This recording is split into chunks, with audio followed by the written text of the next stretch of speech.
Cookbook Corner, the show where two librarians who love to cook. I'm Lindsay. I'm Brent. Each choose a cookbook from the collection, take it home, make a recipe or two, come back to discuss. Brent, what cookbook did you choose today? So this time around, I have got the Pho Cookbook by Andrea Nguyen. And for anybody that is fluent in Vietnamese, please excuse my pronunciation. This is not a language I have a lot of experience with. Okay. What have you got? Let me get my...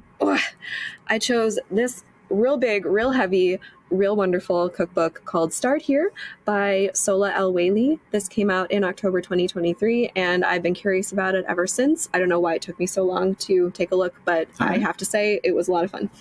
You showed it to me, and there looks like some really interesting stuff in there. It's a tome for sure, but I like a tome. So, okay. All right. So, want to tell me what made you choose this particular book, and what recipe have you brought to tell us about today? Okay, great. Yeah. So when I was going up and down the aisles, kind of looking around, one of the things that caught my eye was, this is a whole book about pho. And this is something that I didn't discover until I was well into my adult years. But I have discovered that I like Vietnamese food, and I particularly like pho. I've dabbled in it before, but I wanted to learn a little bit more. And this has proved to be a good place for that. I went with a chicken version for this time around, and I modified it slightly because I used turkey.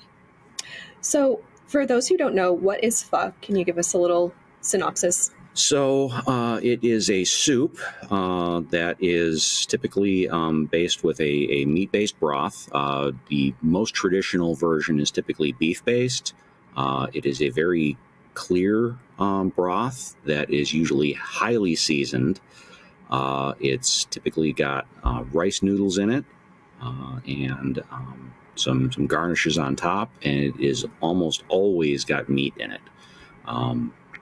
Beef, chicken, seafood, something along those lines. It's got a lot of flavors to it. Awesome. What did I choose? Well, this book is less of a cookbook and more of a cooking book. Mm-hmm. I hope that makes sense. Hopefully it'll make sense as soon as You explained it to me, and I think it made sense. Yes. So Sola El-Waylly she's a chef. She has owned a restaurant. She is obviously an author and a YouTube personality. She's worked with New York Times. She's worked with Bon Appetit. So she is out there, and you can see her stuff pretty much anywhere. And hopefully after I talk more about her work, you will want to, because she is wonderful. So this book came out, as I said, in 2023. And it is a cooking course, I will say, less than a cookbook where you pick out recipes and try them one at a time. Each chapter is a different lesson. And then the recipes within that chapter are opportunities to practice what you've been learning. And it goes in difficulty from easy, medium, and advanced. So you kind of get a chance to try testing your skills. I'm going to read from, like I said, from the inside cover of how Sola describes this book. And she says, "In this book, I'm here to teach you the way I've learned to cook, with nerdy deep dives and so much context behind the steps of every recipe. Think of this book as a one-stop culinary school in a book without years of inescapable debt.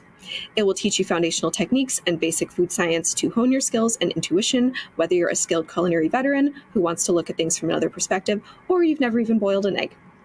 So, in so many words, you had me at nerdy deep dives. You had me at so much context. When I open a book and I see a cookbook and I see like pictures of, protein molecules and like the pictures of the steps of everything you're doing and explanations and just all this information, I gotta know. I gotta look at it. I think in more recent years, when I've become a little bit more into cooking, my preference for cookbooks has gone more towards a reference-y type of book rather than here's a bunch of recipes, make whatever. And I appreciate too that she talks about not ever being happy with just following the rules without knowing the why of it.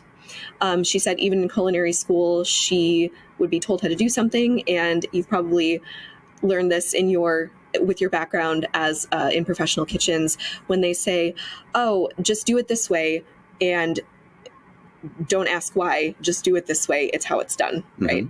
But Sola talks about how she never was happy with that. And she always wanted to learn the whys so she could figure out the hows and the whats.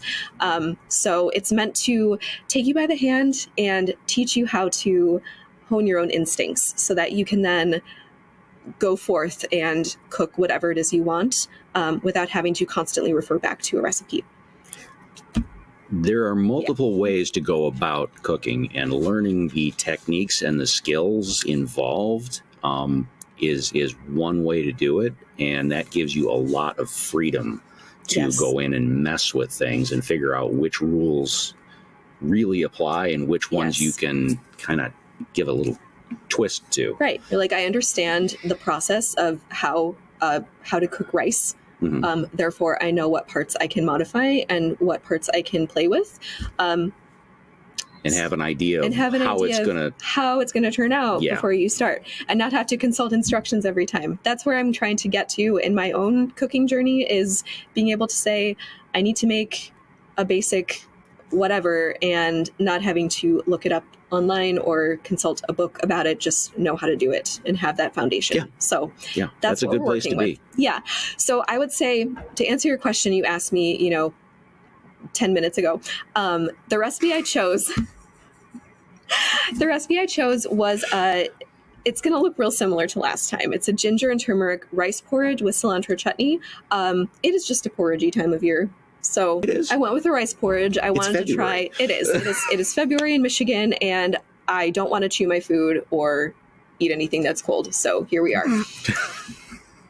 And on that note, anyway, but I chose it because it looked wonderful, and I've also been really curious about rice porridges. Basically, you take a very small amount of solids of rice and some other ingredients. She uses some split lentils and some seasoning and a potato, and you add so much water and just keep cooking and cooking until it basically just falls apart and is this lovely, velvety, comforting comfort food. So I did make that.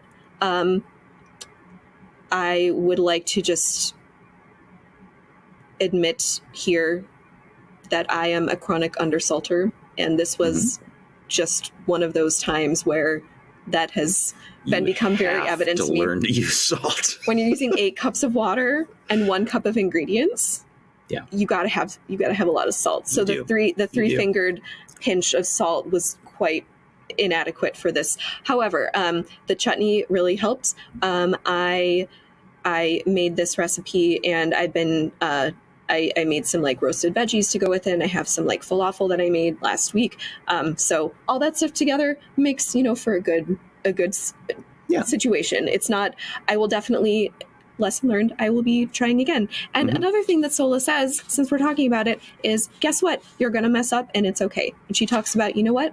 I've had plenty of time, sat on the kitchen floor crying because something didn't go well. I didn't cry for this one.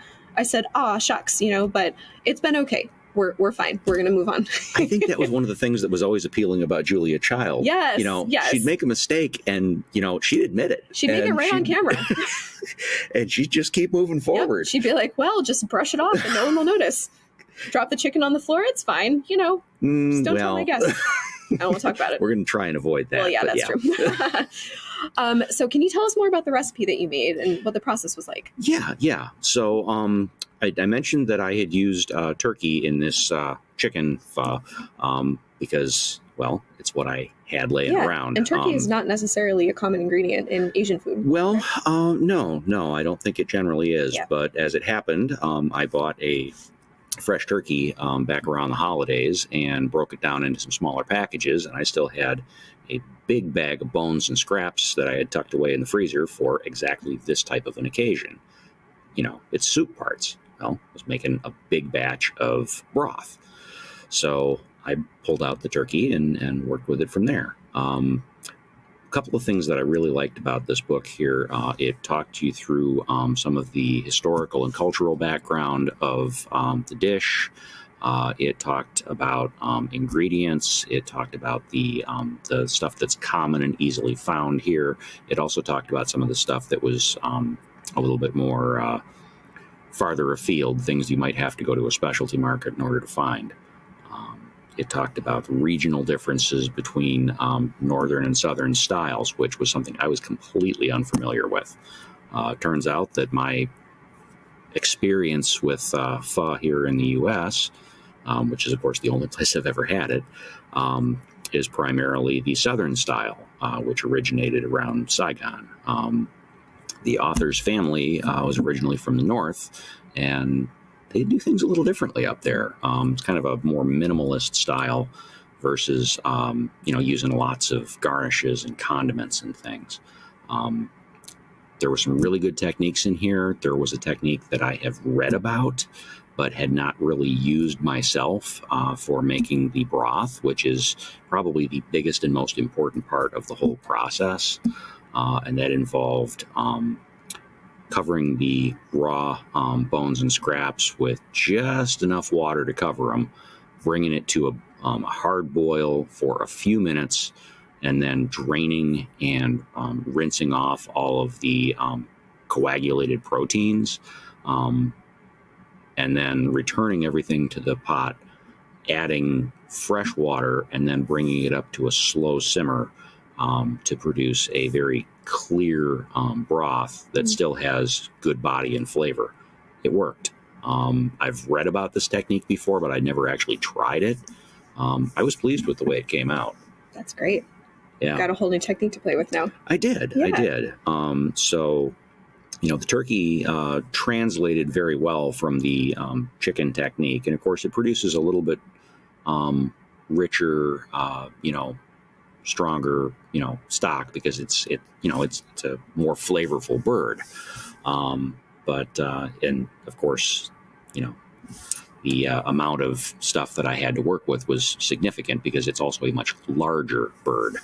So I didn't have to go and try and find 7 pounds of, chicken parts.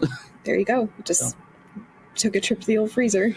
Yeah. There it was. Well, that's one of the advantages of having a sizable freezer and a well-stocked pantry, because I didn't have to go to the store to buy anything. Yeah. I had it all on hand. Oh, that's which even is better. it's not something everybody's got. There's some more exotic ingredients in here. And one of the reasons that I went with the recipe that I did is this was simpler and wasn't going to involve as many specialty ingredients as some of the other recipes in here. I think it's good to start with a simpler recipe when you're trying a new book, because then if you don't like some aspect of it, it's easier to pinpoint what it might have been, instead of, also you're not dropping a bunch of money on a bunch of stuff you can't use anymore. Yeah. So it's a good way to see, like, how does the recipe work? How do the instructions work for me? Mm-hmm. Was it easy to follow? Did it have the results I was expecting? Yeah. And if so, then you can move on to more committed sorts of examples.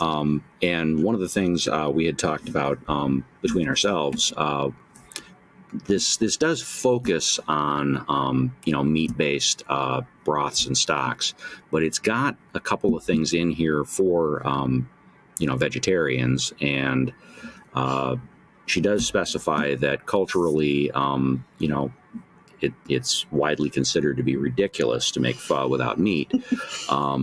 There were some instructions in here on how to make vegetarian versions, including 2 that were, one that was supposed to mimic a chicken stock and one that was supposed to mimic a beef broth. Now, I did not play around with the one that mimicked the beef broth.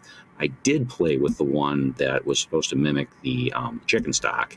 And that called for some nutritional yeast, which is something you had on hand, and you loaned me some. I tried it. I would never mistake this for chicken stock. It wasn't bad. It wasn't to my taste. You said you thought it was fine. To me, it tasted like, and I'm saying this in a way that is a statement and not a judgment. It tasted like, boxed vegetable stock that I've had. A lot of those include like a hydrolyzed yeast, or I buy the bouillon like in a jar, the vegetable stuff, and you just add water as needed. But that often includes some kind of like yeast extract as a flavor.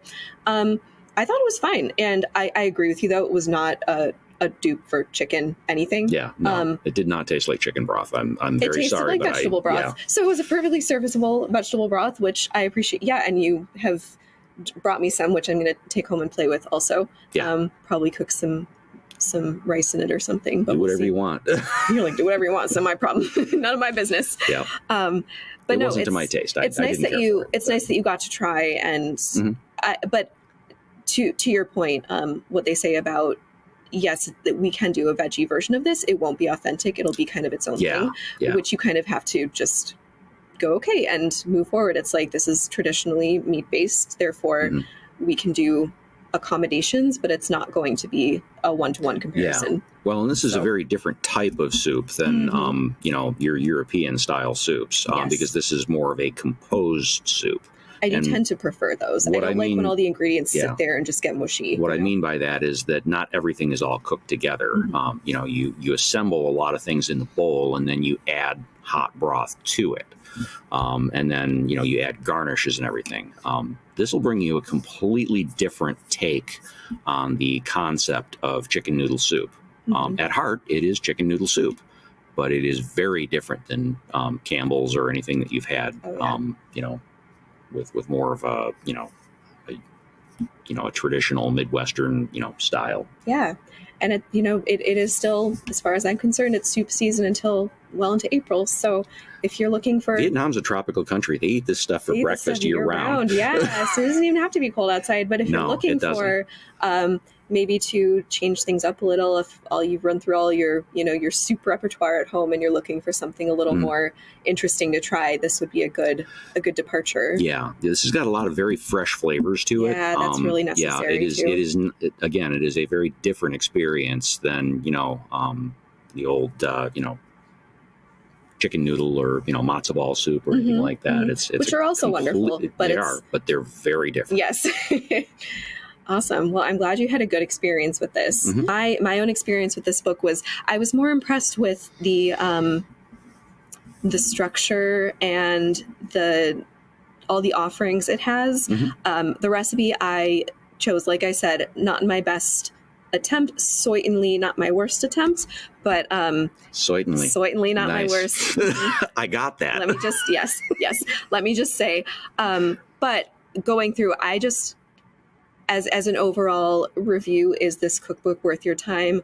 Yes, it is. It is so thorough, and she's such a fun presence. I plan to start watching her videos on YouTube, and I'm curious about her history segment, especially about historical recipes.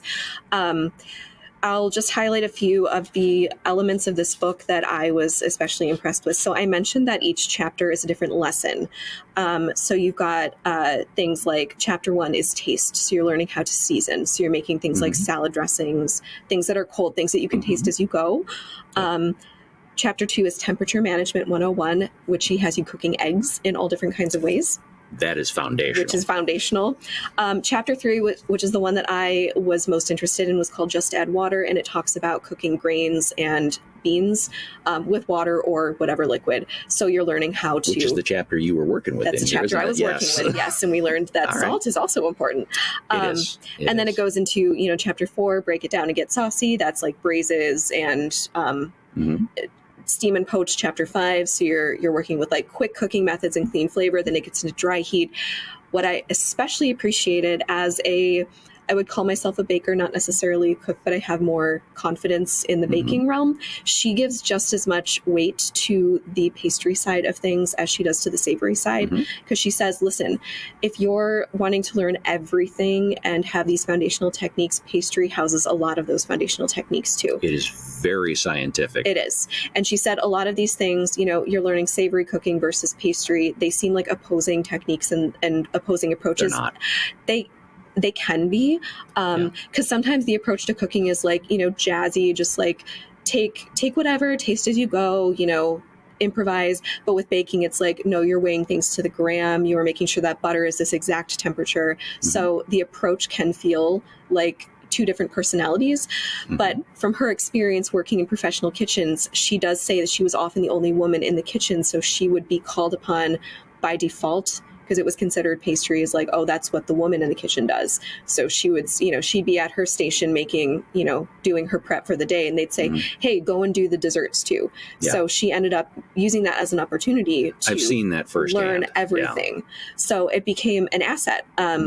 And I loved that dessert and breads and things like that are not the afterthought, but they are several chapters at the end of the book, where you can learn all about things like meringue, like whipping egg whites, making those different forms of leavening, and things to do with butter, using cold butter, using softened butter, and the applications it has for everything. Totally different. so many things. And so those are the lessons. I will also say, as a librarian, I appreciate good systems of organization, and as I'm sure you do too.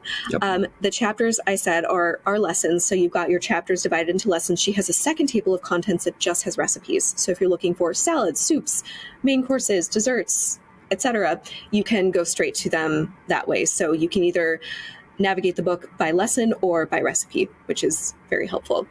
And she also has some great sidebars. She has a Get Loose section for a lot of recipes. It's called Get Loose, but it's ways to modify and improvise once you've got the basic technique down. She's like, oh, try it this way, try it that way. At the end of the book, she has menus graded by level of difficulty. So she's like, oh, here, if you're having a cocktail party with people you want to impress, level is intermediate, 8 to 12 people, and then gives you a game plan for the recipes she suggests. So she's like, okay, on 2 days before, you're going to do this. 1 day before, you're going to do this. And then a few hours before, here are the steps. So she actually breaks it down and gives you what you need to do to accomplish this, instead of just dumping the information and saying, figure it out. There's a reason this book weighs 8 pounds. I love it. I love it.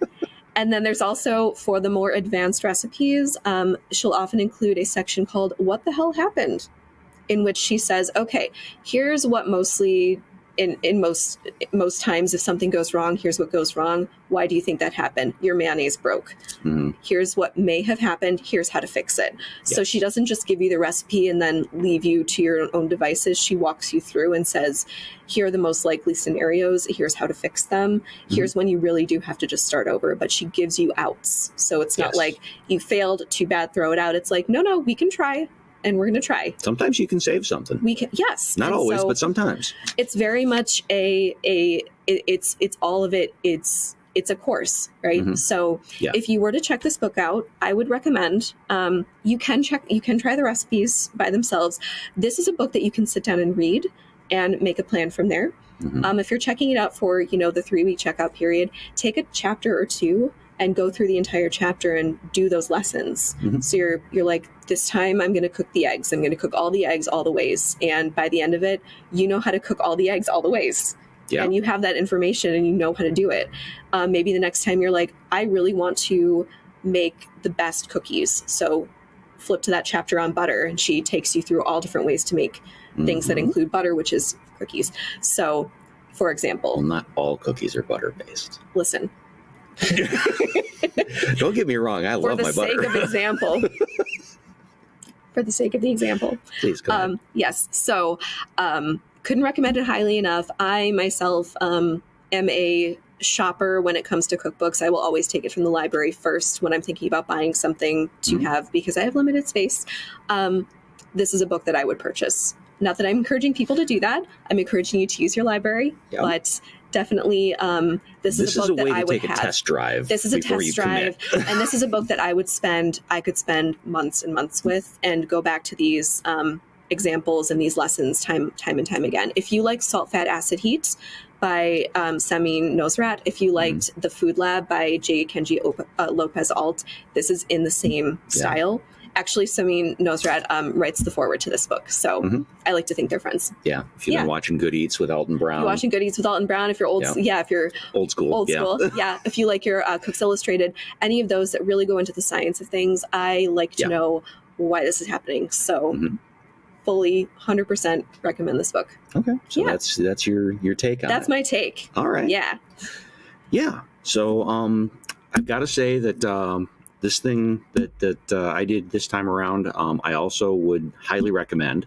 I really liked it. If you are into soups, if you are into pho, if you are interested in the flavors of Southeast Asia and Vietnam in particular, this thing will definitely broaden your horizons. A couple of things I really liked about it. It had things broken down into a couple of different levels. Full on, pho takes hours. You're making a scratch stock that takes, long, slow cooking. This has information on how to do that. It also has stuff for the beginner. Things that you can do quick and easy, dinner for two on a weeknight. And I've tinkered with some of these ideas before, and it works. You can absolutely use, canned or bottled stock and modify the flavor and adjust the technique in order to achieve something that is recognizably pho and is good. It's got some intermediate level stuff that will, serve maybe 4 people. Talks a little bit about how to use a leftover rotisserie chicken, for instance. So not everything in here is, the deep, advanced, restaurant technique for pho. It's got some more advanced stuff that does teach you how to do those things.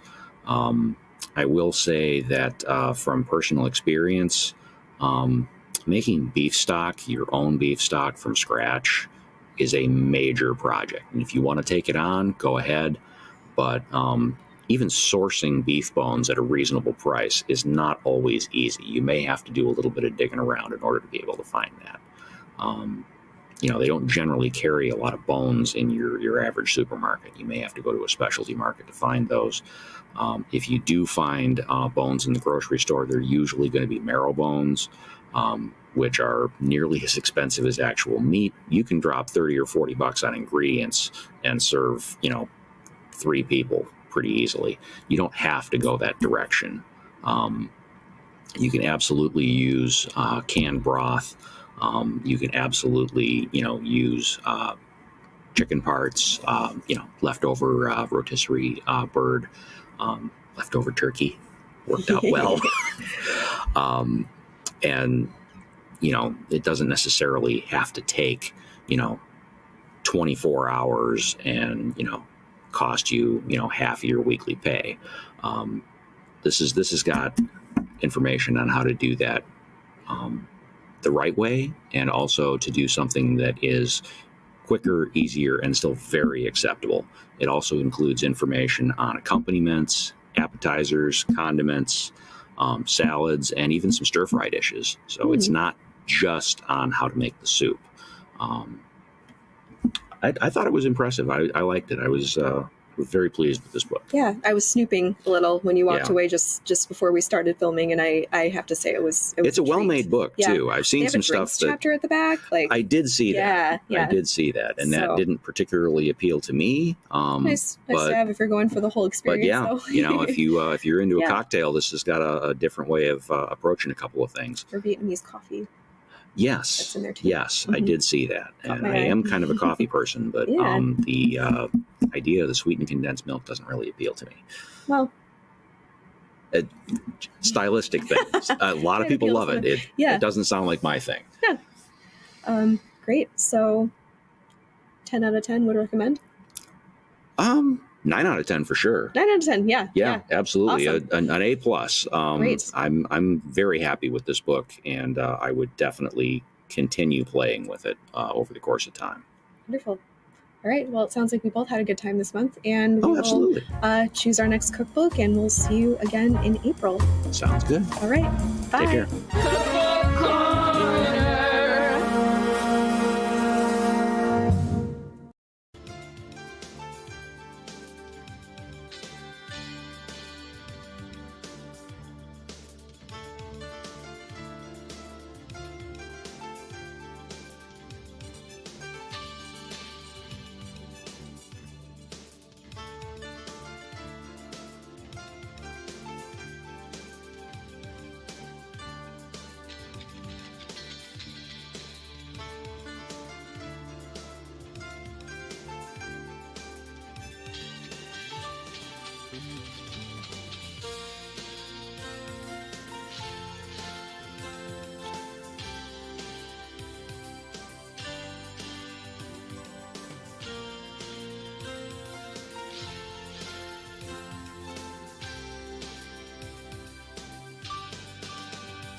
This is really a fascinating park in our inventory of parks.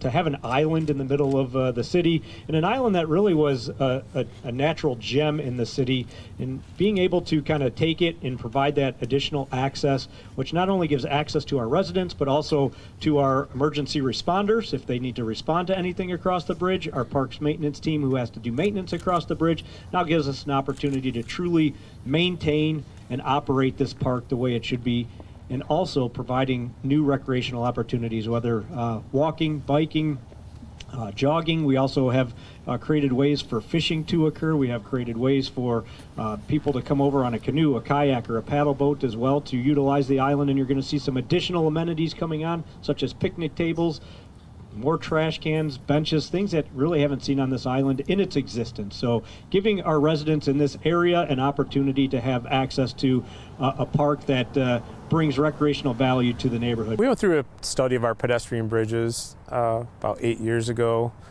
This one came up as being faulty structurally, so we had to close a portion of the project. And really the piers were falling apart and the bridge was falling apart, and it was getting to the point where it was time to either improve it or close it. So we ended up pulling out the old bridge and put in a culvert similar to the culvert you'll see on Shoreline Drive. The culvert will provide many, many years of longevity. And as we did it too, then we ended up adding a gravel pathway around the island, which is a feature that the neighbors will like. You know, it gives the island some use, and it's a beautiful walking path.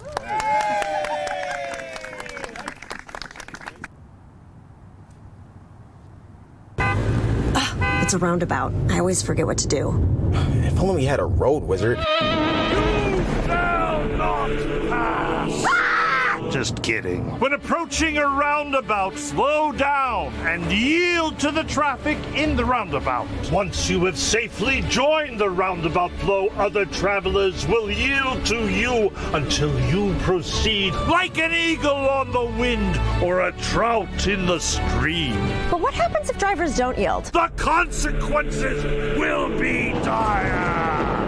Hitting again, likely some form of minor collision, but much less severe than a full-speed crash in a traditional intersection. So roundabouts are safer? Yes, that slows down traffic and reduces congestion. You also need to yield to bicycles and pedestrians to keep everyone safe. Yes, but I'm the road wizard here and I do the talking. Give me that. Be safe and remember to yield. Was that real? It was to me.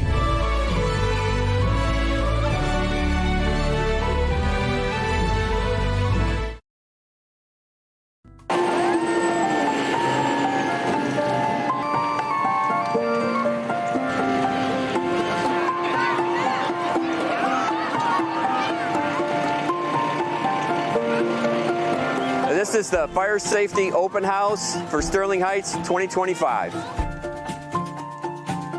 It's a great family event for everybody to come out to. And it gives us the ability to show the public what we actually do, from firefighting and our technical rescue teams to car extrication and our smokehouse to teach fire safety. So everything's geared around trying to protect the community today and having a great time.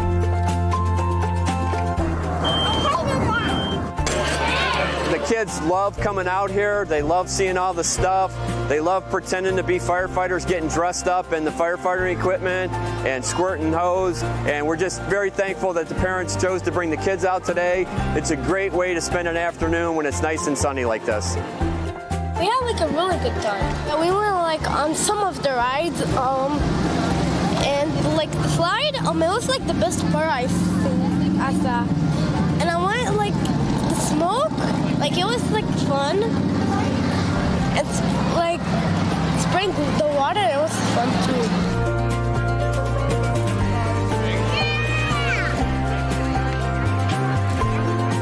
The Fire Safety House is held every October. Anything that you want to learn about the fire department, you can go to the city website and then go to the fire department to learn all about us.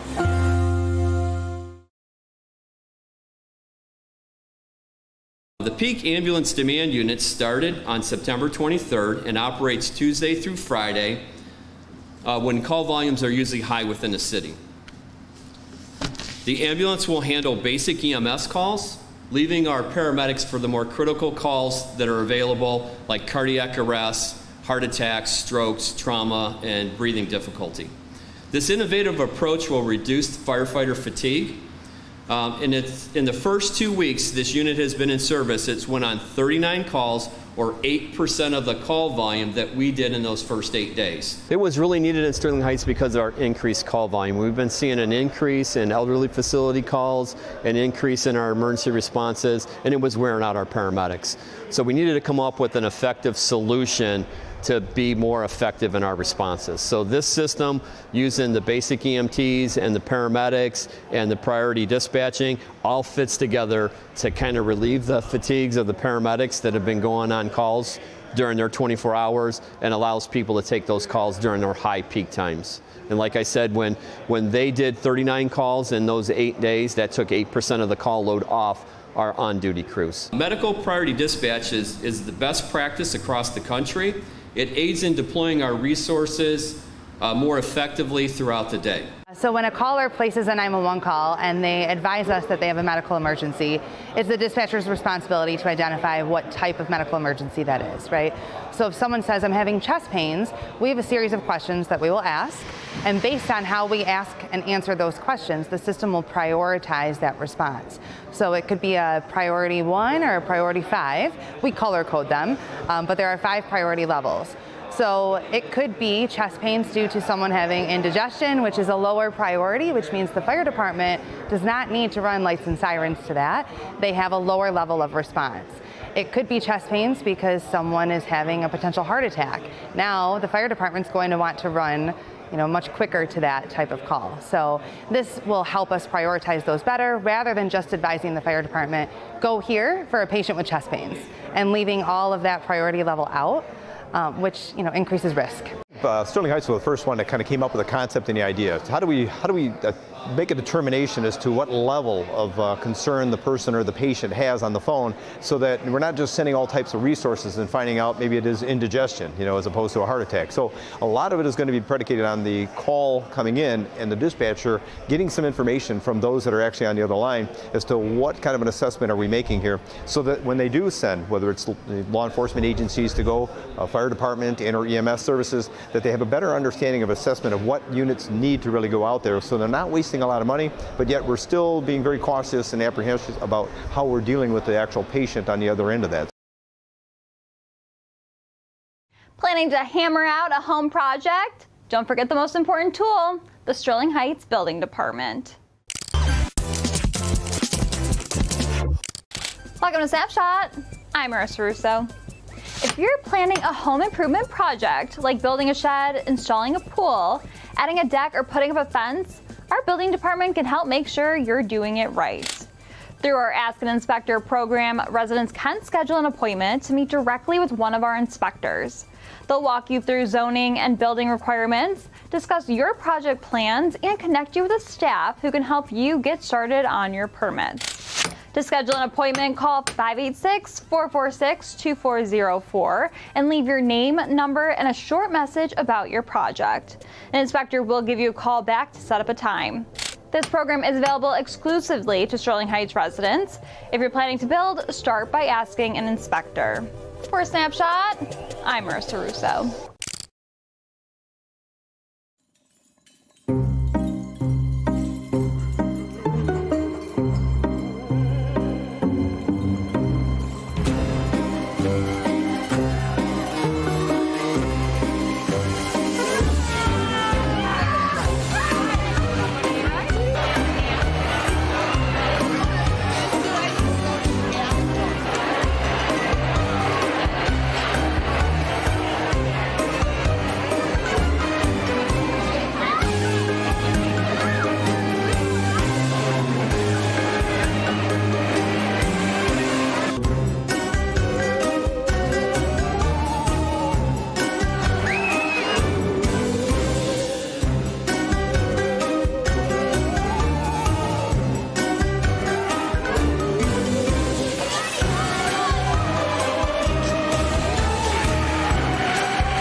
For many in Sterling Heights, concerns about speeding and unsafe intersections are top of mind.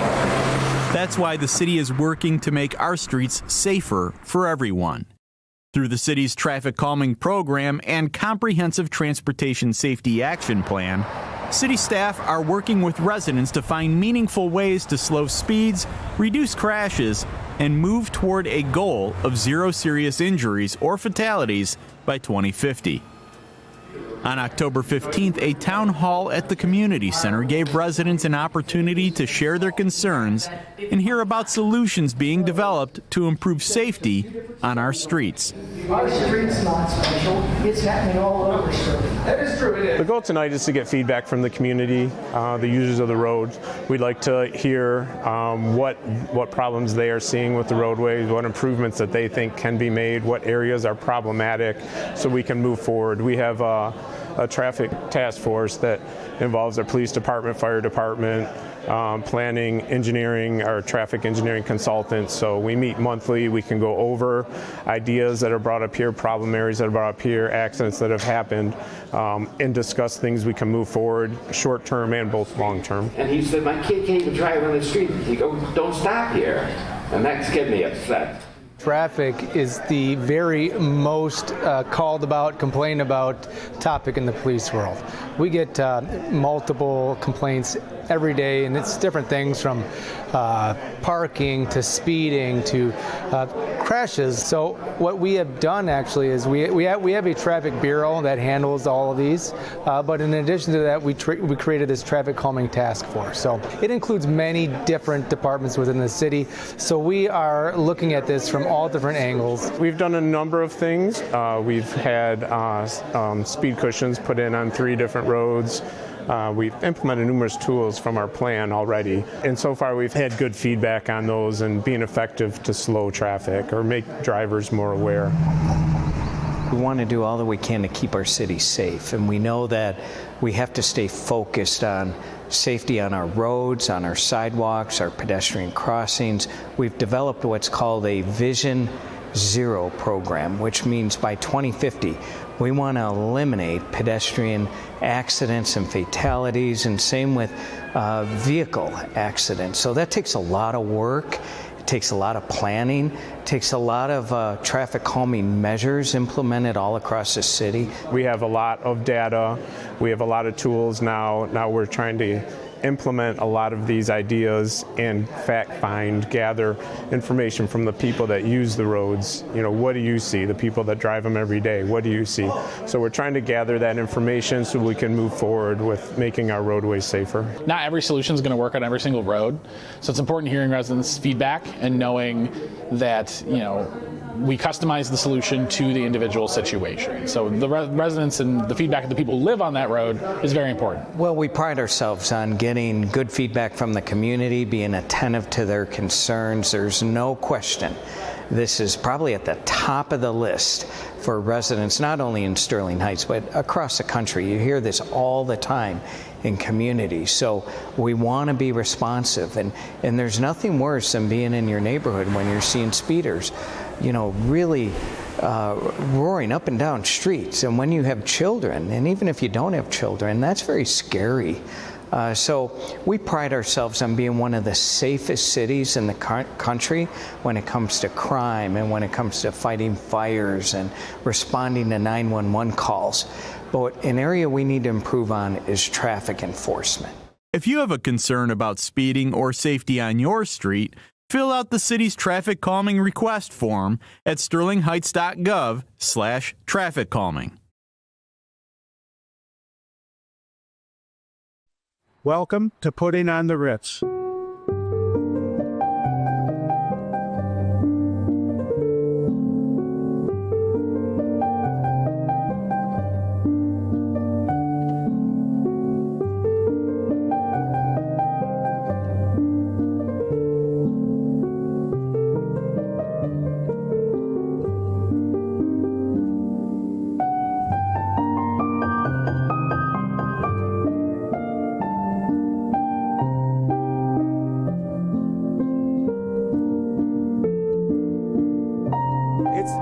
fundraising event mainly because it's our only really fundraising event that we have during the year, but it's a big event. As you can see here behind me, it's not full yet because it hasn't opened up yet, but we expect to have a big crowd. And the funds that we receive, we use to help the foundation fulfill its mission to improve the quality of life for Sterling Heights area residents through cultural, educational, and recreational opportunities. And so we take these funds that are used and we put them to good use, and that's why we have the event from a monetary standpoint, but moreover from a standpoint of celebrating our community and the good works that so many people do. We bring together a lot of great people that do a lot of things for the community, give them a chance to celebrate themselves. I am so proud of all the tremendous work we've done through the Sterling Heights Community Foundation for nearly 35 years.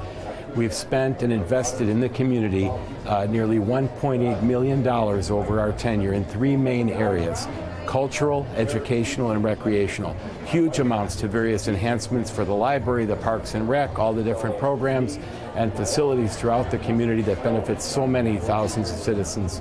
I'm greatly honored to present the 2025 Richard J. Noddy Civic Service Leadership Award to Attorney Clark Andrews.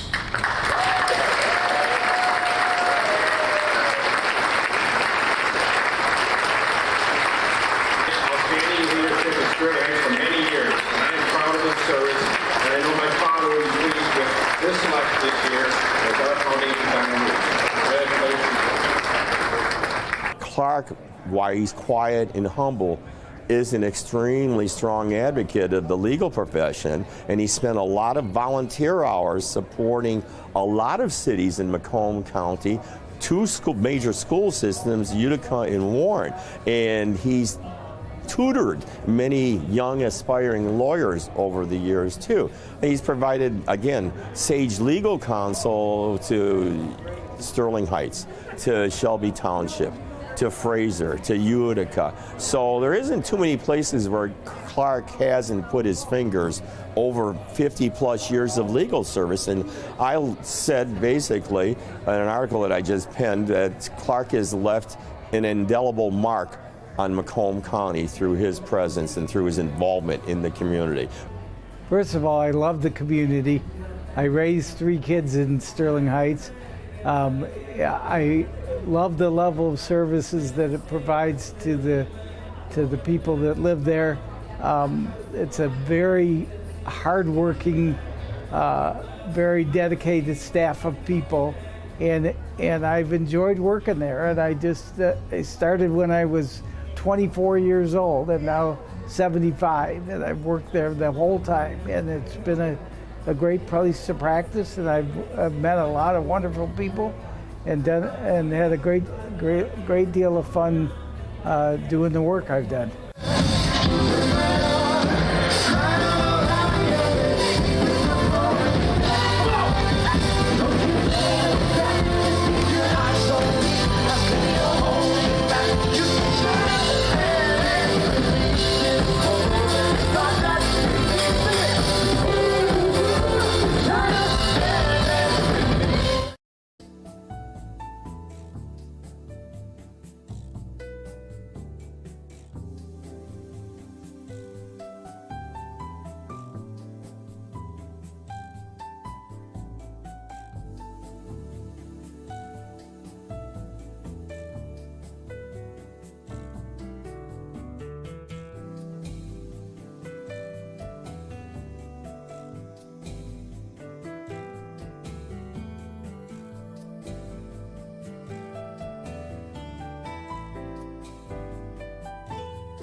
Appeals to order at 7 p.m.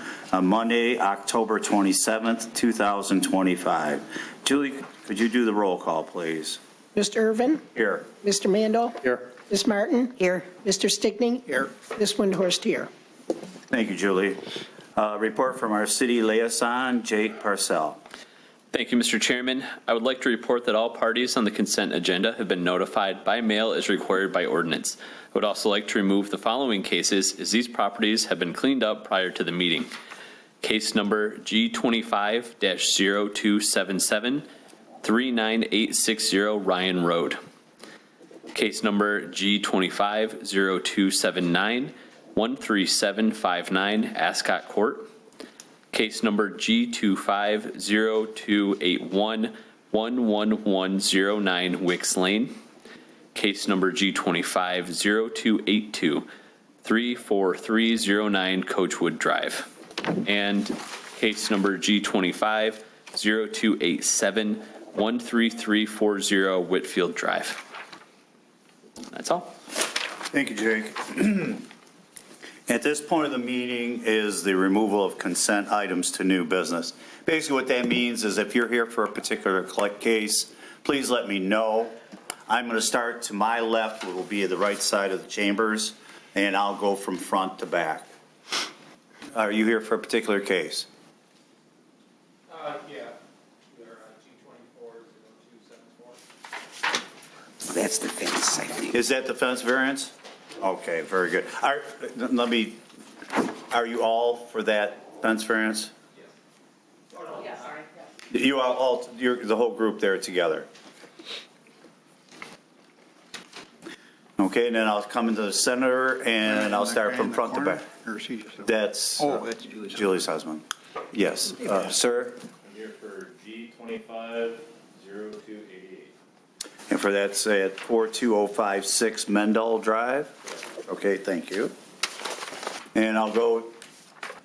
I'm here for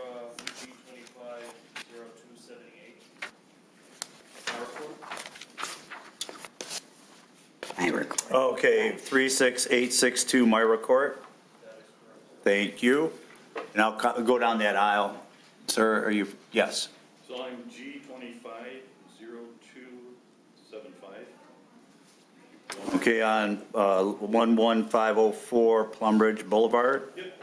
Thank you very much. Next row, sir. G25-0291. Okay, and you're on 41372 Vancouver Drive. Yep. Okay, thank you. Sir, behind you.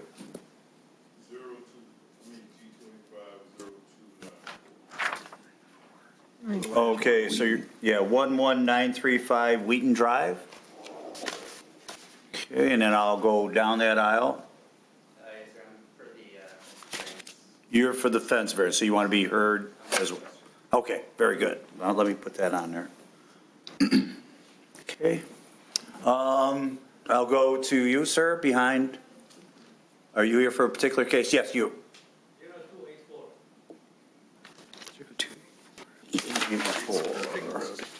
So you're at 8220 Irving? Okay, very good. And I'm going to switch back over and you.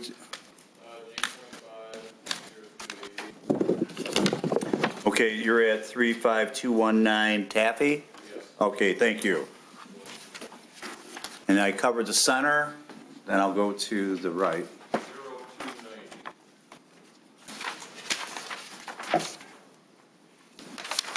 So you're at 42022 Saul Road? Okay, thank you. Now, did I cover everyone? Thank you very much. Okay, I will need approval for tonight's, let me get I need approval for tonight's agenda. So moved. Second. All those in favor say aye. Aye. I will also need approval for the revised consent agenda. So moved. Second. All those in favor say aye. Aye. Okay, very good. Thank you. Okay, we'll go to public hearings. And our first case will be G24-0274 for property at 13385 Butler Drive. And if you don't mind, the owners, if they would like to come up. Oh, that's a big fence. Oh, sorry. Thank you. You are the owner. I get the parallel universe here.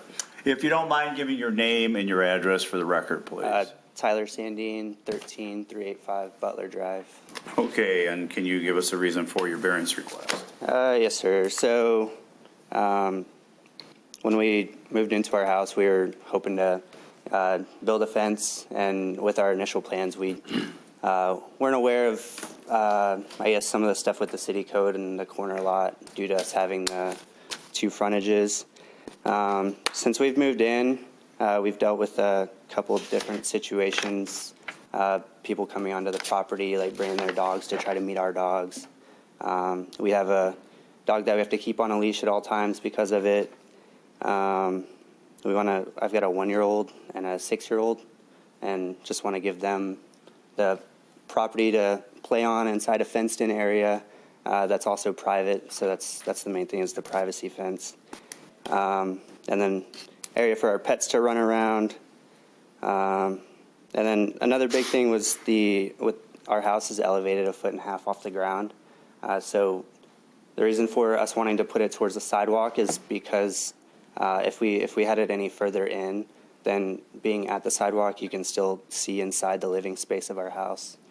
So we want to be able to close that off, and privacy, safety, things like that.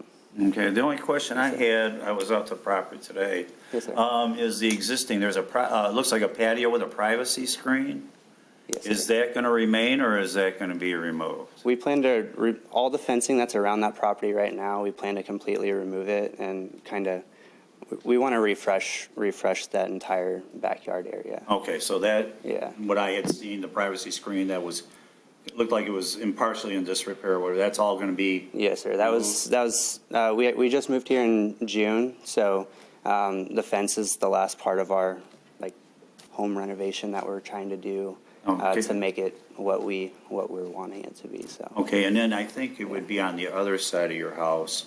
Did I read the plans correctly? But you're going to be tying into an existing fence.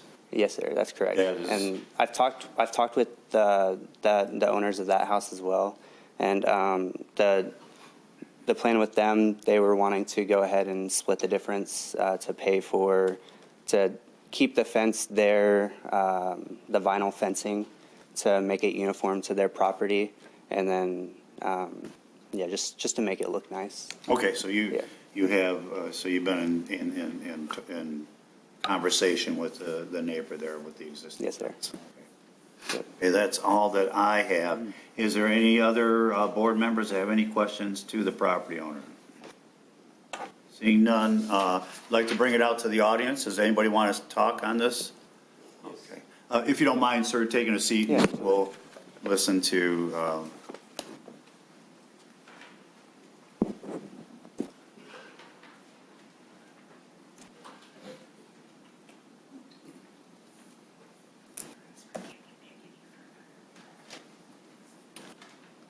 In the bag.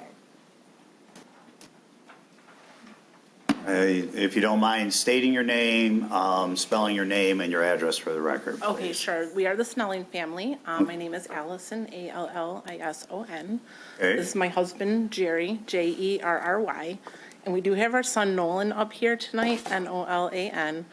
He did wanted to make sure to say something. That's fine, absolutely. Yes. Okay, and your address, are you? Oh, I'm sorry, yep, so we're at 41131 Bernard Drive. So we would be. Kind of like around the corner. So we're kind of like that side lot, so our front lot kind of butts up to their backyard. Right. Okay, so is it okay if he speaks and then he can go sit down? Oh, okay, go ahead, absolutely. you can, go ahead, buddy.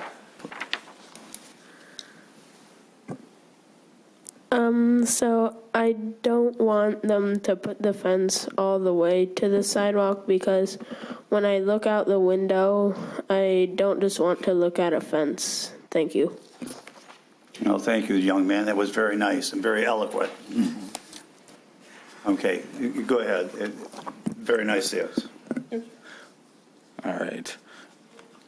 So I have some pictures. included in this? I can just put them right on here? Yes, you may. Okay. So we're here today to plead with you not to approve the fence variance at 3385 Butler Drive. My wife and I are very concerned with the placement of the site obscuring privacy fence that would be very close to the sidewalk. We understand that, everyone, they have a right to absolutely put up a yard or a fence. But we're just begging you not to approve this variance because it essentially would be like a wall in our front yard. So this is,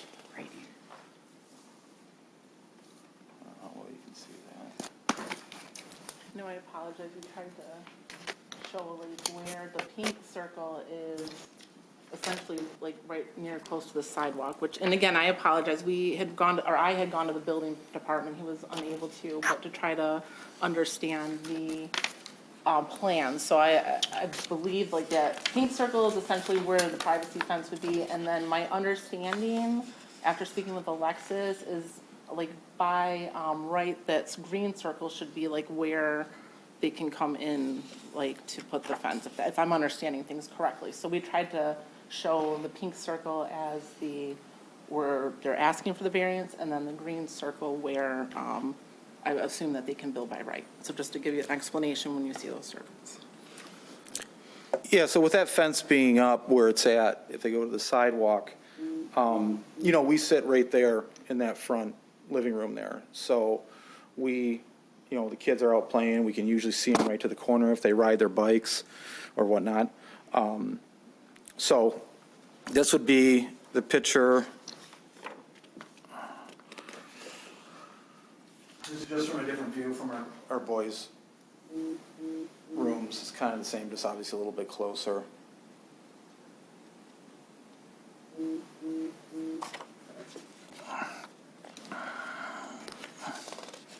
These ones, this is just from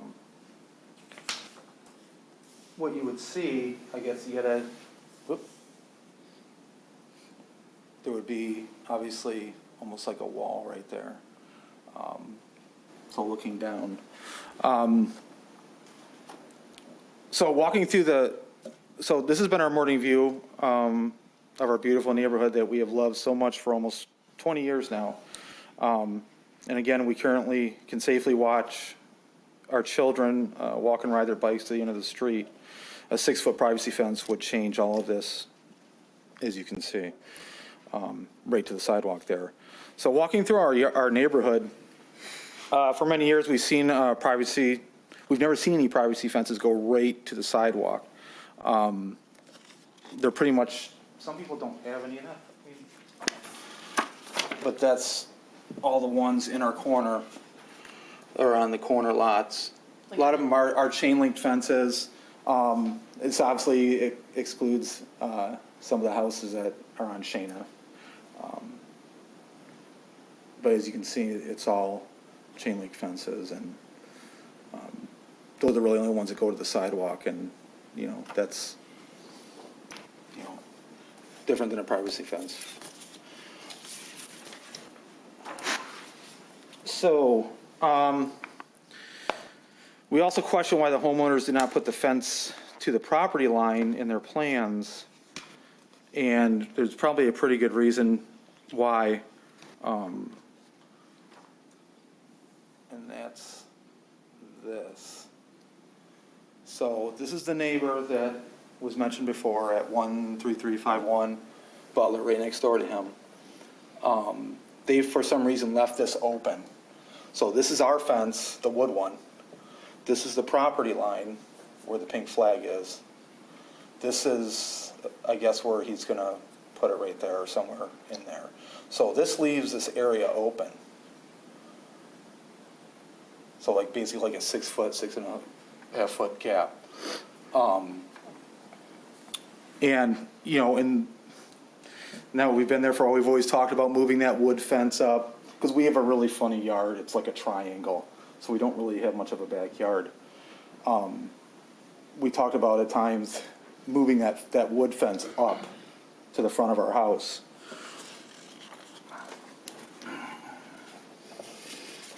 which I don't know, hopefully you can see it. Yeah, so those lines right here. So we wanted to bring that wood fence up. That's right where it would go to the lot line. If he puts his fence there, well, that's going to leave a large gap right there. So again, I don't know why they left that open. That is part of the neighbor's yard that they left open.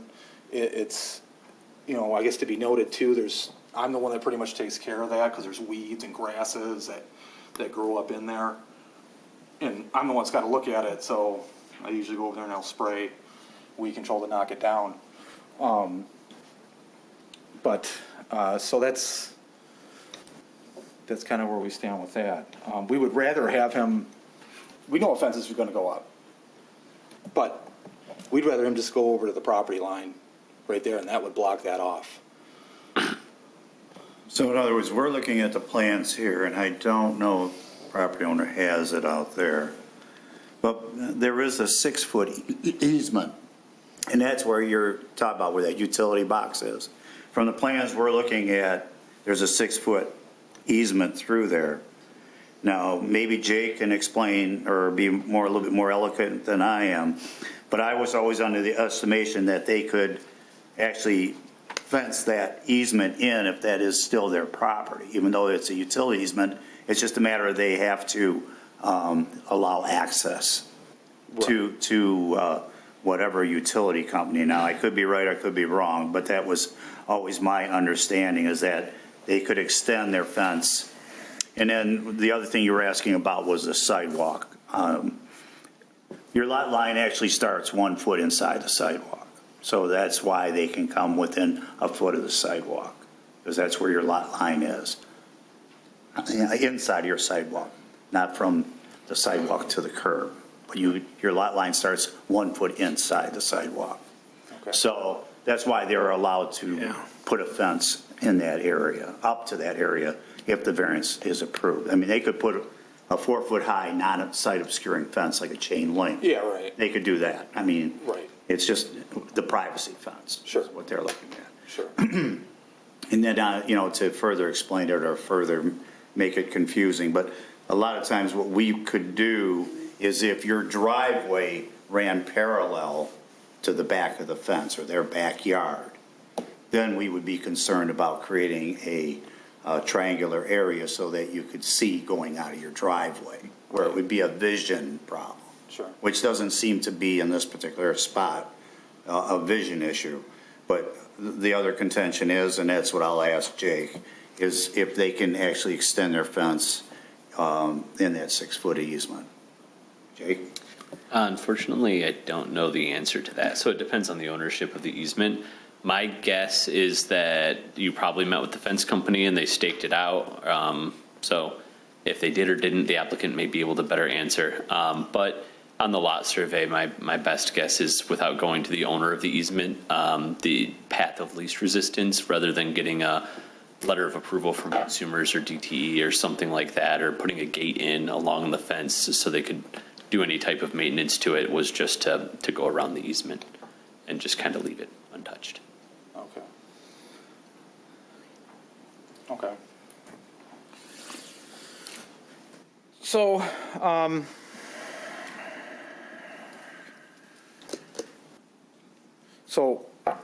while we're hopeful that the new homeowners will do the right thing to maintain the fence itself, as well as the other side of the fence, we are concerned when they move in 3.5 to 4 years, that any renters or new homeowners may not be as diligent, because that means then there's a whole side of grass sitting there.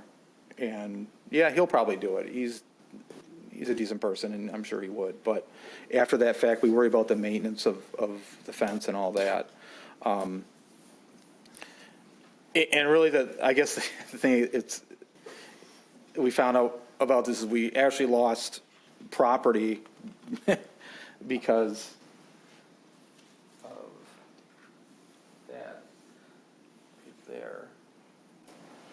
We have 2 sprinkler heads that actually fell on his property, and these were put in prior to us. They were already there when we moved in. So the previous homeowner, I guess, he just put them wherever he thought the lot line was, I guess. So we just kind of went by that, which, you don't think about those things when you move into a house. So there are two sprinkler heads I'm going to have to remove because they're on his property. So, so I guess it's kind of one of those things. It is what it is.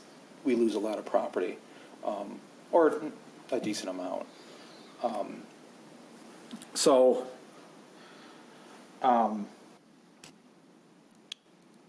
again, we're not disputing a fence, but asking that you please have the property adhere to the ordinance. We understand that there will still be a fence, but there's quite a big difference of a 20 feet from the sidewalk than 3 feet with the variance.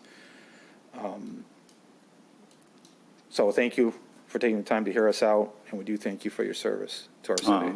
And we appreciate you coming up, and very appreciative of your son to come up and talk. That was all him too, like, he That's- really wanted that's to do that. no, That's- That is great. Very noble. I totally applaud that.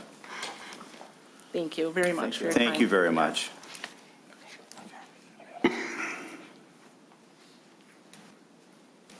Okay, so I can bring the property owner back up, please. And maybe you can help address the question we had with the easement. Yeah, I was writing a few things down when they were talking, so I could Okay. try to answer some of those. Here, I'll get this. Turn it around. Yeah, if you can see it right on that screen, right there, and they'll zoom it in. All right.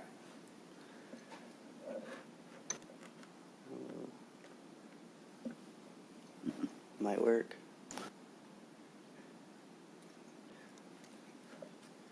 All right, so I just want to say that for the chain link, I also went around the neighborhood and looked at how everyone else did it as well.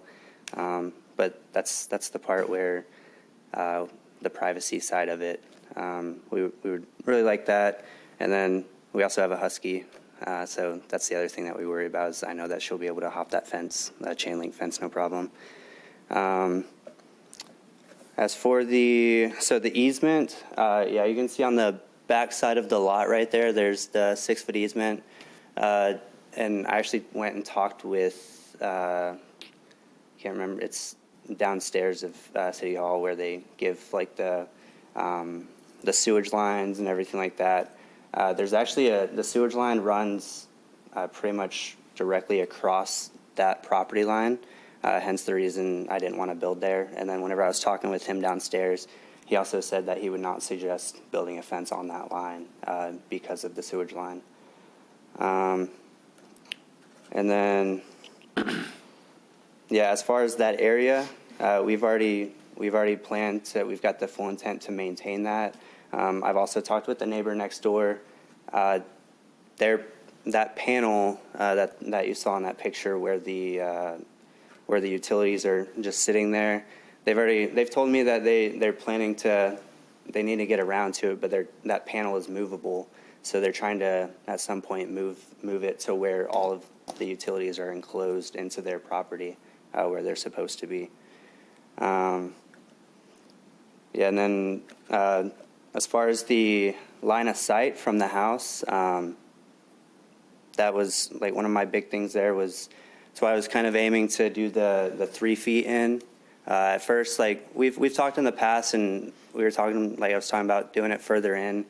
But whenever I stepped back onto my property and went to my like back patio area by my like living room door, it was just very closed in and wouldn't really be ideal for just having the open room for the kids to run around and everything. And I measured it yesterday, and from the initial plans that we talked about to what this plan is, it's almost around 1,000 square feet of yardage that changes with having the variance request accepted.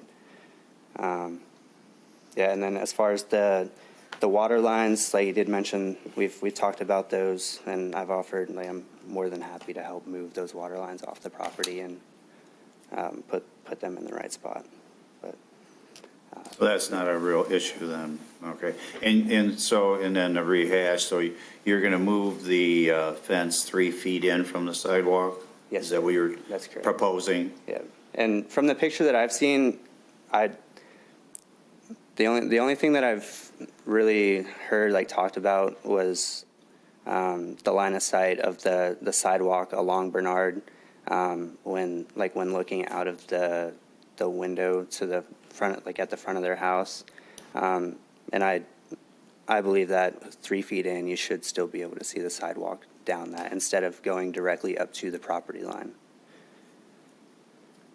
And again, that's what I was trying to explain to your neighbor was normally where we get more concerned is if the rear of your property or is adjacent to their property, if they had a driveway adjacent to that side of their home, we would require a corner clearance or a triangular area so that there would be view of the sidewalk, not only for vehicular traffic, but also for pedestrians and bicyclists and what have you. But that doesn't parlay into this request, so that's kind of where that was my understanding as well. Yeah, I was talking with somebody over email with who like sends everything up, and they were saying the same thing, and that was along with that slab that we have on the property there, making sure that I wasn't planning to do like move the shed over, and like we removed the shed over the weekend because we didn't want that to cause an issue with getting the fence built and things of that sort. So, okay. Yes, sir. Yeah, that's all that I have. Is there any other questions? I think we covered it with ourselves, and is there anyone else that wants to speak on this? Well, seeing none, I think we need to bring it back to the board and a motion be in order. Mr. Chairman. Mike. Resolve to approve case G25-0274 at 13385 Butler Drive with the following conditions.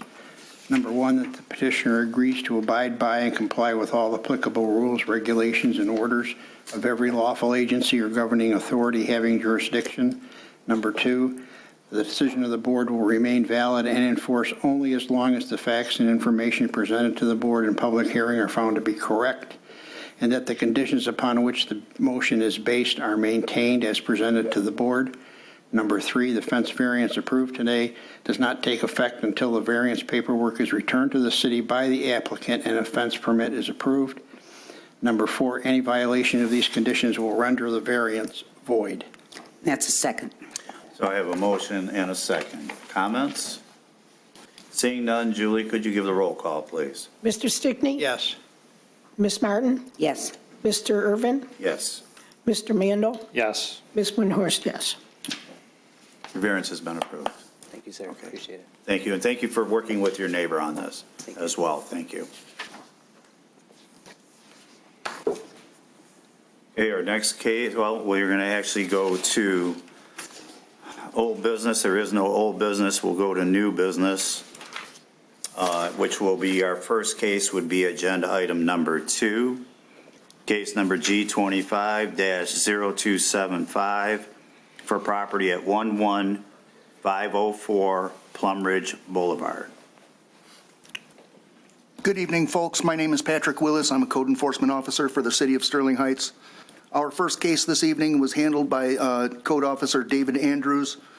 Violation notices have been sent to the responsible parties, and the following is our presentation. This first slide shows a fence section in disrepair. Looks like a couple of posts there need to be repaired. This is one of the landscaped areas on the property that it's full of weeds and grass and weeds and some landscape fabric poking out of there that you can see. This is, I'm not sure if this is the same section of fence or a separate area of the fence, but this also shows some fence posts that need to be repaired. This is, I believe, the first slide that we saw. And that concludes our slideshow. Okay. Thank you, Pat. Hi, are you the property owner? Yes, I am. Yeah, okay. If you don't mind, saying your name, spelling your name, and your address for the record. Sure. It's Eric, E-R-I-C, Schultz, S-C-H-U-L-T-Z. The address is 11504 Plumridge Boulevard. Okay, can you address the photos that we saw? Yes, I know the fence is in disarray. It's been in disarray for a while. The plan is to replace it. I did see it came to replace, repair, or remove. If I remove it and were to leave it, there's a giant slab of concrete patio behind it, which would just become an eyesore, just looking at a giant piece of concrete. So the plan is, I know I inherited this home. It was my mom's home. I know that the fence that is currently there, we used to have a 6-foot privacy fence. I believe when this fence was put in, my mom had to come here, and basically it was decided to be, or it was decisioned to be a 5-foot because of it being on a corner. So what my plan is I'm actually going to drop it to a 4-foot privacy fence. Okay, but again, if it's a privacy fence, you may be back in front of the board. If it's a non-site obscuring fence, then you don't have to be concerned with it. But if you're gonna, that would be, if you go with a wood style, you'd have to have at least 3 inches between the boards. So that wouldn't be site obscuring. But if you, even though you drop it down to 4 foot, you would still need a variance before this. Yes, I'm saying 4 foot because I didn't want to have to go through a variance of getting a 5 foot or 6 foot. I figured it would just be easier to go to a 4 foot. There is the other half of the fence is a cyclone fence. It's the regular normal metal fence. The privacy fence was just placed in there for the purpose of the patio and privacy on the patio. So again, I can put a standard fence in there. To me, I would think it would become more of an eyesore for people because they would see a giant slab of concrete, and it may not be something that they would want to look at. So to correct it, I would put in a 4-foot privacy fence instead so that I would be where I should be. And it would be probably a hair taller than the fence that is there currently. Yeah, and again, I don't want, but the only thing I wanted, maybe I didn't say it correctly, but if you go anywhere over the 4 foot high, you can go up to 5 or 6. But again, if it's a site obscuring variety fence, you're going to still probably have to come see us, depending upon where the location is. So in other words, it's a matter of there's no space between the boards. If you, let's say, and you're just looking at this particular fence, we'll just say semantics, you remove every other board, then it would be a non-site obscuring fence. Yeah, so it'd be like my old property, which was in wrought iron that had So again, I just want to make sure that we're talking and we got this kind of how in the future. What do you plan on doing to satisfy the violation? I think there was landscape maintenance, and then could you shore up this fence until you get the new fence? Sure, I will definitely do that. I did start taking down some of the fence, but I can shore this up and make sure that it's good. Well, just so it would satisfy the city that it's in good repair. Yep. Until you go ahead and make those, the changes that you were proposing. And then, so I guess, how much time do you need to do that and then to clean up the shrub beds? The shrub beds have been rounded up, meaning I blasted them with Roundup, a ton of Roundup. That was over this past weekend again. There was another one that was on part of the list. It was this cleaning up the sidewalks in my driveway for weeds, which has all been taken care of. So I'm trying to make sure that that's all taken care of. A week. You need about a week to do that? Yeah, I just have to figure out, this one will be easy. This side here, the one that you saw that runs down the main sidewalk, which is bowed, that one's going to take a little bit of work to get it to stand up. So. Okay, that's all I have. Is there any other comments from other board members? Is there anybody in the audience that wants to speak on this case? Seeing none, I'd like to bring it back to the board and a motion be in order. Mr. Chairman. Mike. Resolved to declare that a public nuisance exists on the property commonly known as 11504 Plumbridge Boulevard and direct the code official to abate the violations identified in the attached staff reports, which give rise to this finding by November the 3rd, 2025. The board also authorizes and approves the imposition of a lien against the property in the amount of a cost of abatement incurred by the city as permitted by applicable city ordinance. Second. Okay, we have a motion and a second. Any comments? Seeing none, Julie, could you give the roll call, please? Mr. Stickney? Yes. Ms. Martin? Yes. Mr. Irvin? Yes. Mr. Mandel? Yes. Ms. Windhorst, yes. Thank you. You have your November 3rd. November 3rd. Thank you very much for coming down. Our next case will be agenda item number 5, case number G25-0278 for property at 36862 Myra Court. Our second case tonight was handled by Code Officer Paul Dyskowski. Violation notices have been sent to responsible parties, and the following is our presentation. This is just some of the nuisance growth on the property. As you can see, there's some weed and grass growth through the driveway and sidewalk cuts. This shows one of the landscaped areas closest to the front porch. It's just scrub growth and weed growth around that landscaped area. Same with this one on the other side, as well as also some weed and grass growth through the driveway and side, or walkway cuts, I should say. This shows a decorative tree in the front yard with a lot of scrub growth around the base of it. That needs to be cleaned up.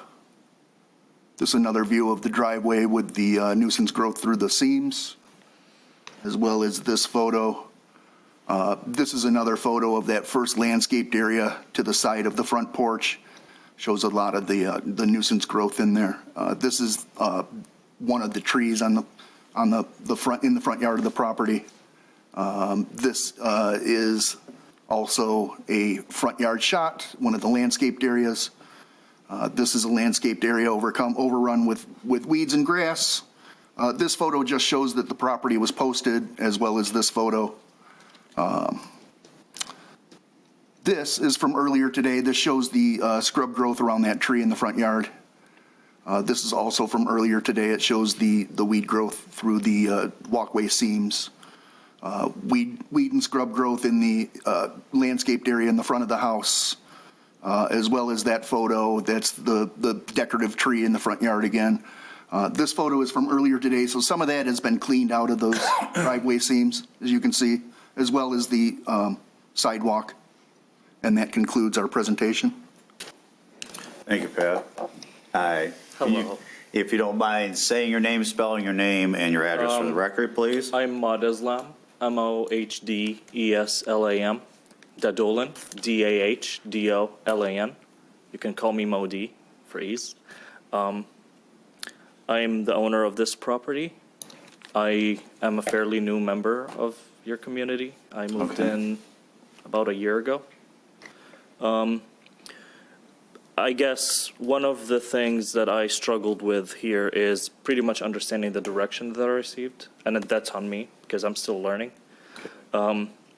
When I was told about the sidewalk cracks, I was using the weed whacker to do that, but I guess it grew faster than I could do it more often, and I was trying to do it more often as much as I could. I talked to the inspector this morning. He acknowledged that I did a lot of the work, but he did point out which parts he was referring to when he wrote the violation, mainly the vines that grew around the tree, and clovers around that tree, as well as some of the clovers around the other tree as well. I told him if that's the part that I'm required to do, I'm probably going to do it. I just did not really understand that is the part that he was focused on. Mr. Chairman? Yes, Mike. I don't mean to interrupt. Yes, sir. This, if I'm reading this correctly, the initial inspection was the 5th of September. And it says contact from owner. And the answer to that question is no. So you never contacted the city. No, I did not. It makes perfect sense that if you didn't understand it, you'd call the city and say, hey, I don't understand what you want me to do here. My response to that is every time I received a notice, I thought it was about mowing the lawn, keeping it under 6 inches, which I kept doing. Yeah. Making sure that the edges of that are Yeah, do you have your cell phone with you right now? Yes, sir. Yeah, okay. So I'm assuming you have had it since the 5th of September. So you could have called. I get very frustrated when homeowners come in here and they say, I didn't understand. And then we look and we see when the inspection was done and there's never been a phone call. So that's kind of just a lame excuse. I don't know any other word to use. So my question is, how long are you going to need to get these problems taken care of? Probably.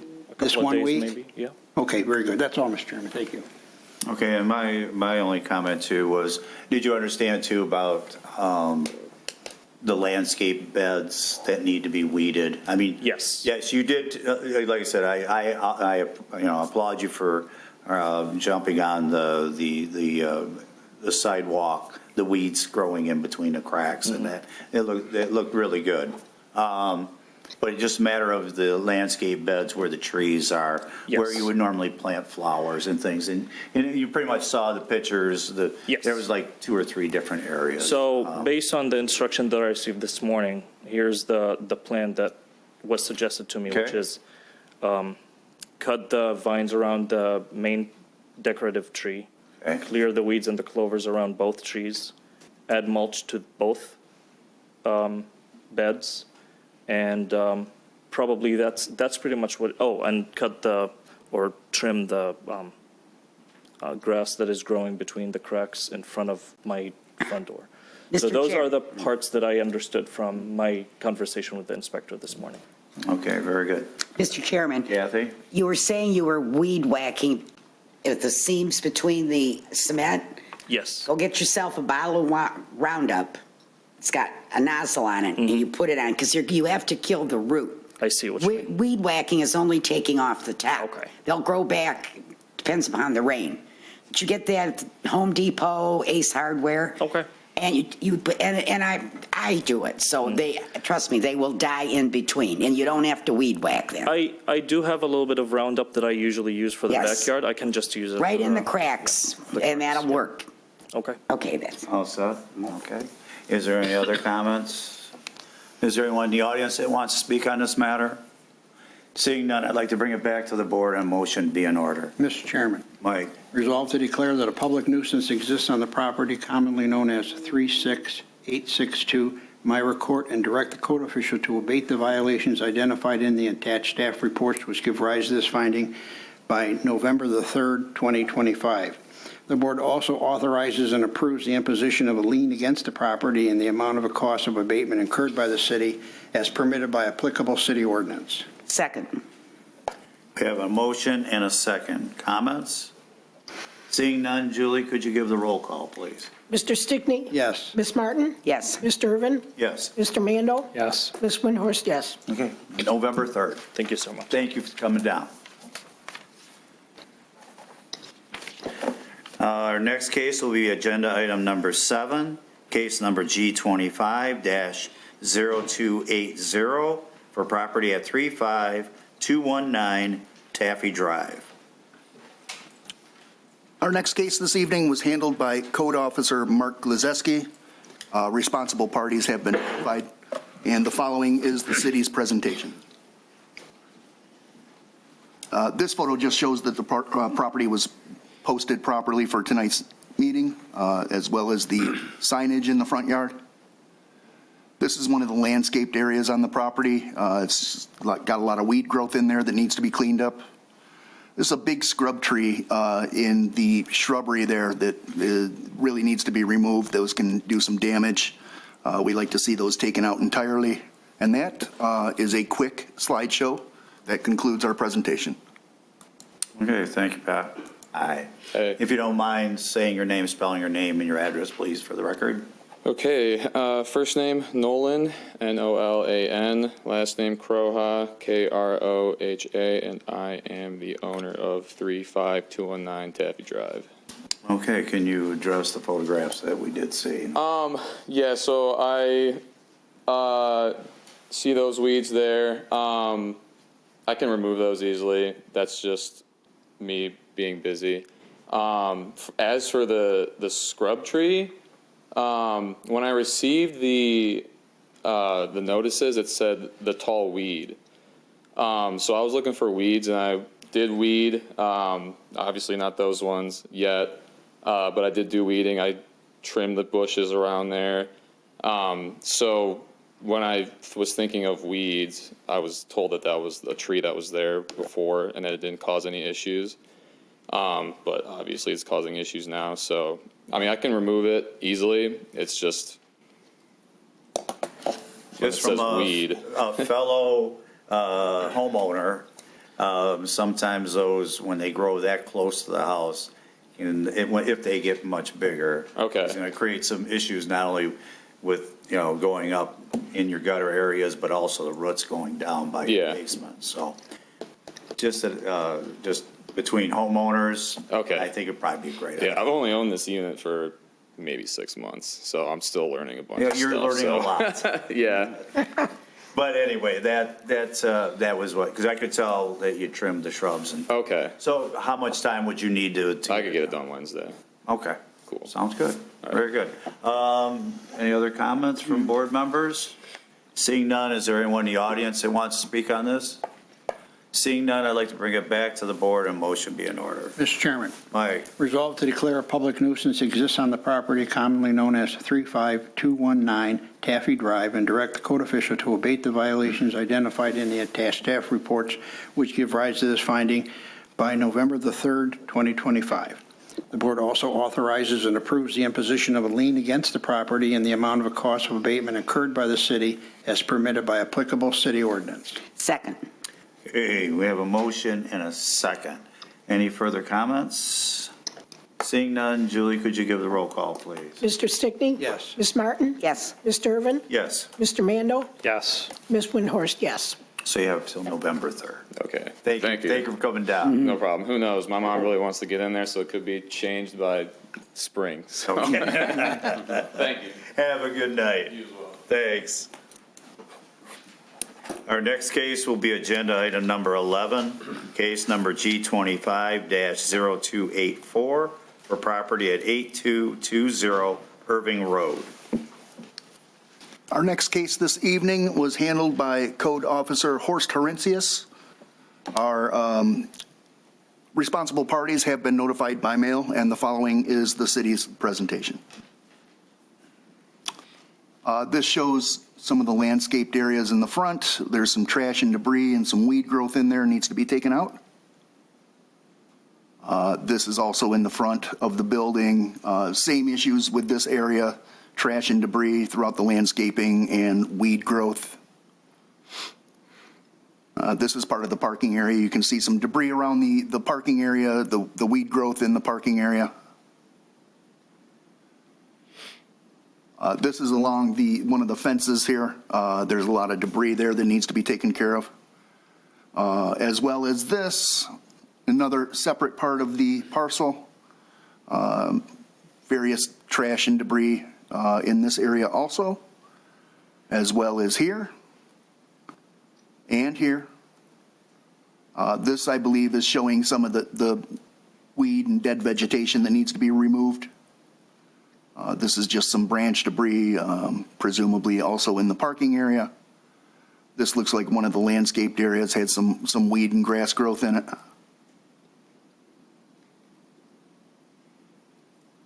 These slides just show that the property has been properly posted for this evening's meeting. This is from earlier today. This shows the debris still on the property. Debris still on the property earlier today, as well as the weed growth throughout the parking area. Branch debris. This is the same, another picture from the slide that we saw earlier with the weed and dead vegetation.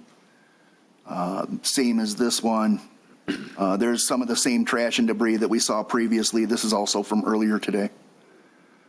This is also from earlier today. It shows the front with the landscaped areas, trash and debris, weed growth. This is another landscaped area that is from earlier today with no change, and that concludes the city's presentation. Thank you, Pat. Hi. Hi, my name is Talal Yalda, Talyelda. And I'm the owner of this property. You're the owner. Okay, very good. Go ahead, can you explain or I address the don't- photographs that we just saw? I don't see this a big major or something it's too much, which is already I have a contractor landscaping, they take care about this building. And also, be honest with you, I'm so tired from this city about this property exactly, which is I have a lot of issue from 3 years ago. The first issue, there is a pond. That pond, I take care of that maintenance, and this is not my part of property. And also, I take care of it also, from the inside and outside.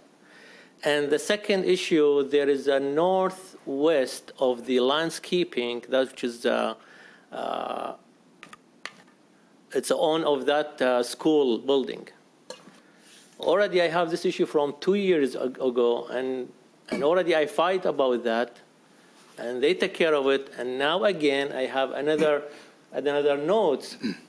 This is not my land, and I have to take care of it. And also I talked to my landscaping contractor, and I told him, hey man, just cut that grass, just let me stay away from this headache again. The same issue. This is not my property. The same side, from the left side and the right side. That's the driveway going to my property.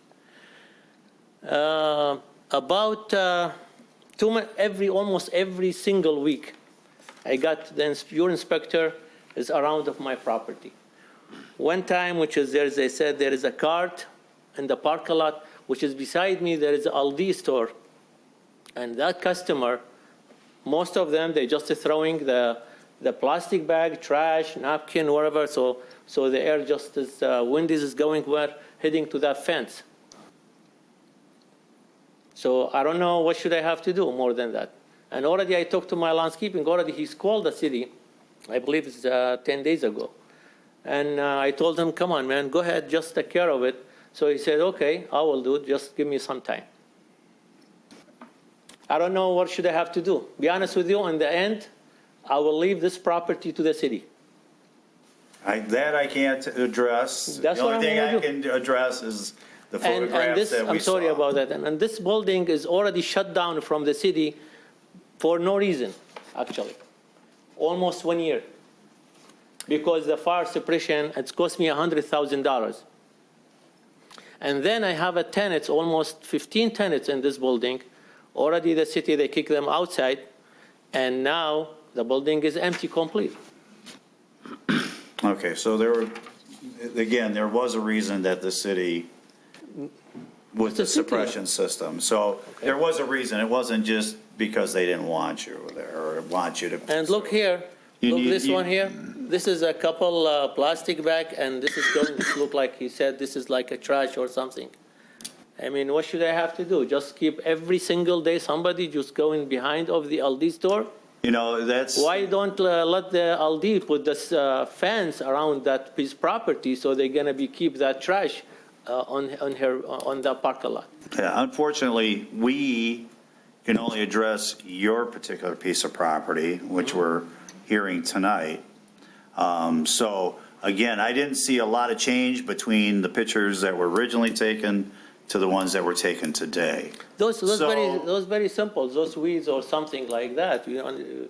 But again, if you're trying to attract tenants and what have you, you want your building looking pristine, right? So that's going to automatically bring them in. And obviously your landscaping is one of your key things when they see neat landscaping. I know it's probably 1% of the total cost of development is just having a nice landscape. Every week, my landscaping, he's cut the grass, and couple times I have a note to my email or to the door, within 24 hours should be cut the grass because it's more than 4 inches, this is not true. Which is my landscaping, he's every single week. He didn't just do it like by quickly, every week. Again, you wouldn't. So it looked like that inspector is took like personally every week. He's just sleeping or just sitting on that parking lot. Wow. You don't have any business, any job just on this building. No, I So that's highly why- doubt that. But so- all I'm saying is, I haven't seen a lot of changes between when the original pictures were taken till the ones that were taken today. So somebody's not doing their job or what have you. I don't know about that. But all I'm saying is as a property owner, you have to maintain your property. And I mean, also- so I mean, I can't, I don't think any of us can control the wind or whatever, if there's wind-blown trash, but there were other items that are just laying there. I mean, but they're from pitcher to pitcher to pitcher, different date, different day, and it's the same areas of concern. So I'm going to ask you the And question also- as how, to get this property the way the city wants it to look from the outside or maintained, how long would it take you to get this done? I don't know, Chair. I mean, I don't know. Just I'm going to be called the landscaping guy, and I see when he's going to be available. And also, the city has cost me $20,000 for the permit, which is I have some business, some job inside of the building, and the contractor, he didn't show up. It cost me. That's why I buy the permit for $10,000. Then they didn't accept it. Then I hire another contractor and I pay another permit. That's why the city is telling I'm so tired. I said from the city. So I work here in this country more than 20 years just to make this money. When I bought this building, I put all my money. Now I don't have money to pay my tax. I didn't pay tax for last year. That's what I'm telling you. Okay. My plan is maybe I'm going to leave this building for you guys. So I don't need it. I'm going to stay, run away from you it have to because this understand- is not the first time I'm coming here. This is maybe third or fourth time for this small situation. You have And when to I try to run understand- my business, you don't let me to run it. You have to understand, we're not privy to all that. This group here, we're residents of this city. Okay. We don't work for the city. I understand. Okay, so we're not privy to the fire suppression system problems that you're having, or this $20,000. We don't have that information in front of us. The only thing we have in front of us is the outdoor storage, the landscape maintenance, and a tree not replaced. That's all we have in front of us. So all we're saying is, Okay, what how about- long will it take you to address those What three about items? last year? I have a couple small tree that's in between me and the LD. I believe then the same inspector or someone else, he said, this tree is dead. What happened? I carried it myself. What happened next day, you guys, you call contractor, and they removed that just a bottom, and they put this another tree, another small one. It's cost me $6,000. I carried it myself. But what happened after that? It's cost me $6,000 next day, exactly next day. That- So you're telling us I asked that- them, you guys, I mean, just you want to make more money from your member. Yeah, that I'm telling you. Okay, so I'm going to address it one last time. How long? I don't will know. it take you to do Maybe it's this? going to be. I don't know. I don't want to say. Week? I 2 don't want to weeks? say. I don't want to say 1 week. Then I'm going to see just say another letter again to come into me. So maybe it's going to be take me 2 to 3 weeks. I don't know how about the landscaping company to schedule it. I can't call him because 2 times I call him, which is you guys. You gave me only 8 hours. I got the email at 4 p.m. So I should be to take care about landscaping, which is already he's took about 6 days, the last time when he's cut the grass. So I called him at the night, and that weather is very bad, it's raining, so he's going there to take care about to cut the grass. Only 1 day. You guys, you gave me only 8 hours. All right, that's all that I have. Is there any other commissioners have any questions of the property owner? None. Is there anyone in the audience who wants to speak on this property? Seeing none, I'd like to bring it back to the board and a motion be in order. Mr. Chairman. Mike. Resolved to declare that a public nuisance exists on the property commonly known as 8220 Irving Road and direct the code official to abate the violations identified in the attached staff reports, which give rise to this finding immediately. The board also authorizes and approves the imposition of a lien against the property in the amount of a cost of abatement incurred by the city as permitted by applicable city ordinance. Second. Okay, we have a motion and a second. Any other comments from board members? Seeing none, Julie, could you give the roll call, please? Mr. Stickney? Yes. Ms. Martin? Yes. Mr. Irvin? Yes. Mr. Mando? Yes. Ms. Windhorst, yes. So I would suggest getting done as quickly as you can. All right, sir. Thank you. Thank you.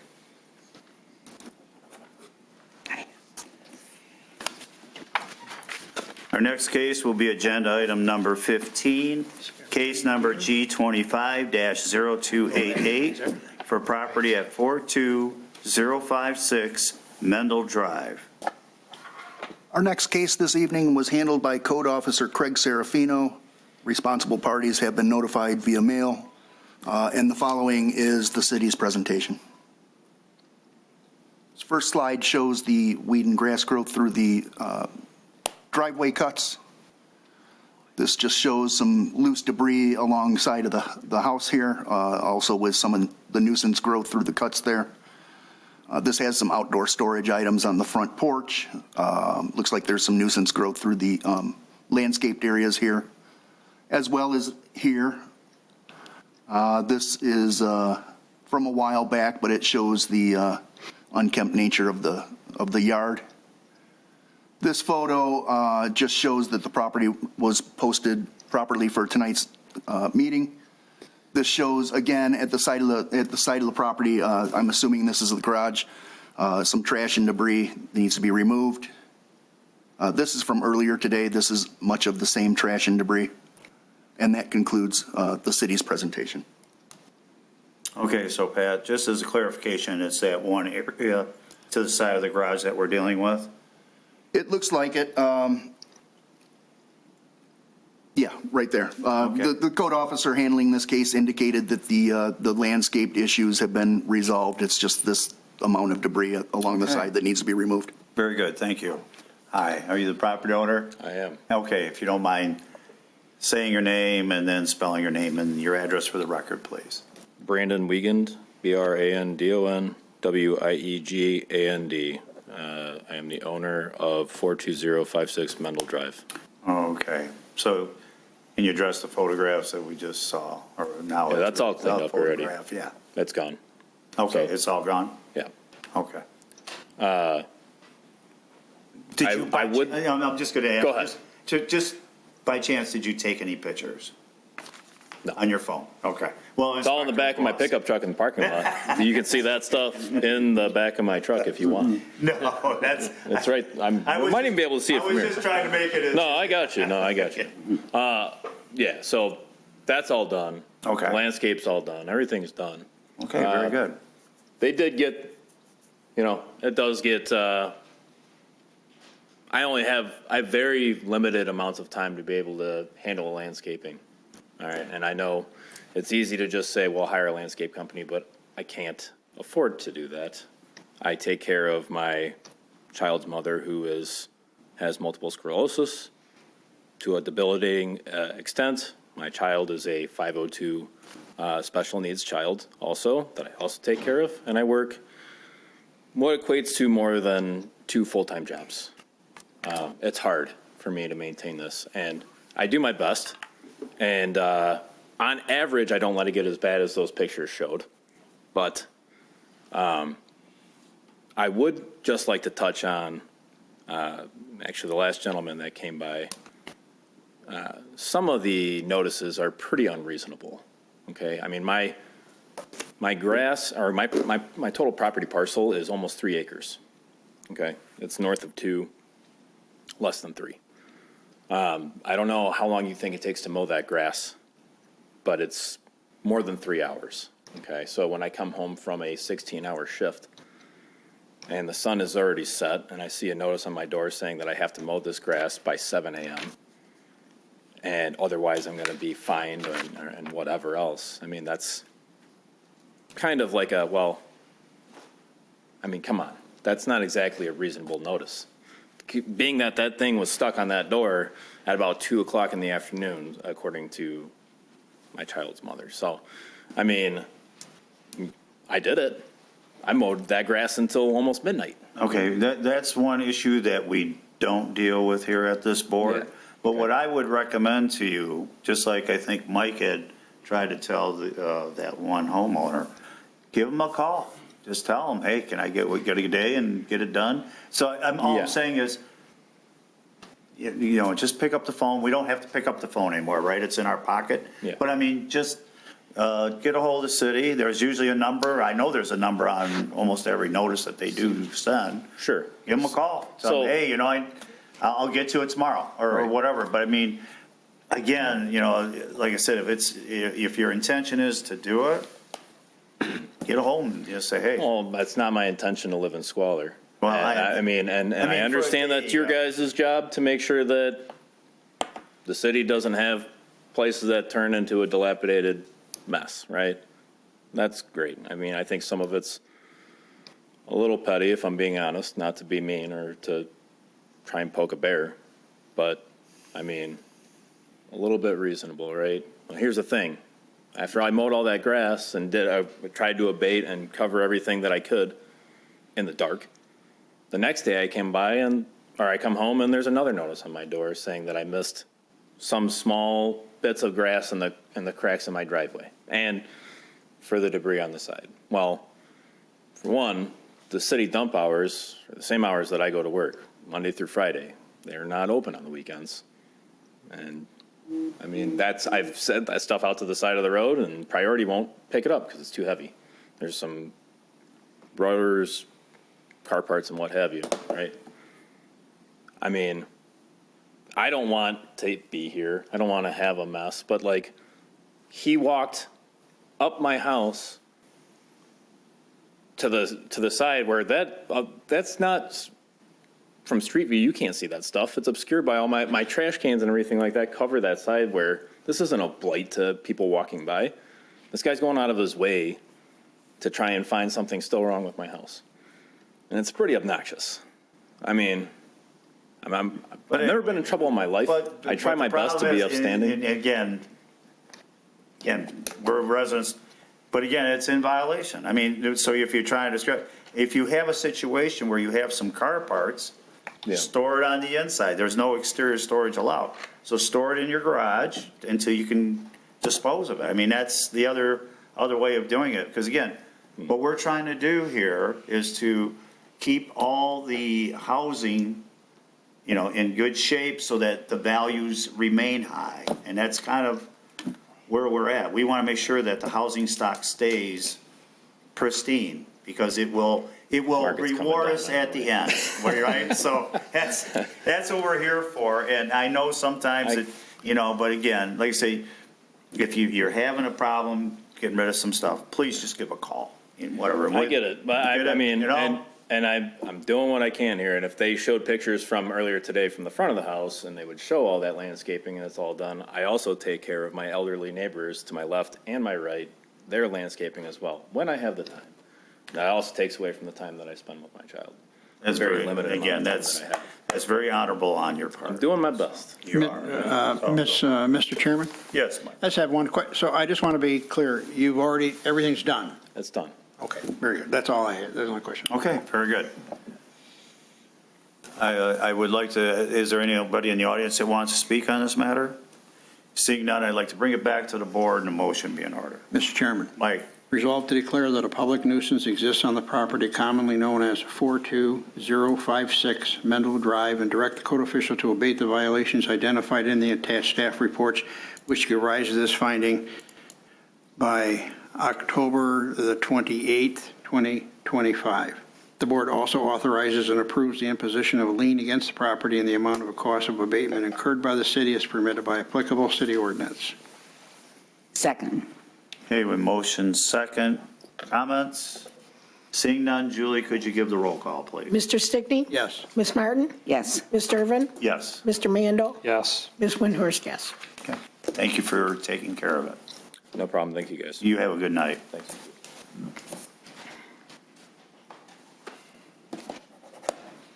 Our next case will be agenda item 17, case number G25-0290 for property at 42022 Saul Road. Our next case this evening was handled by Code Officer Craig Serafino. The property owner has been notified, and the following is the city's presentation. This is an overhead aerial indication of this very large lot, just to show it in relation to the neighboring homes in the area. And this is a rather large tree that had come down that needs to be cut up and removed. This photo just shows that the property was posted for this evening's meeting. And this shows the general overgrowth around the entire property. What the code officer is asking is that the immediate area, because it is a mostly wooded large property, we want to see the immediate area right around the structure cleaned up. As you can see, it's all around the structure on this parcel.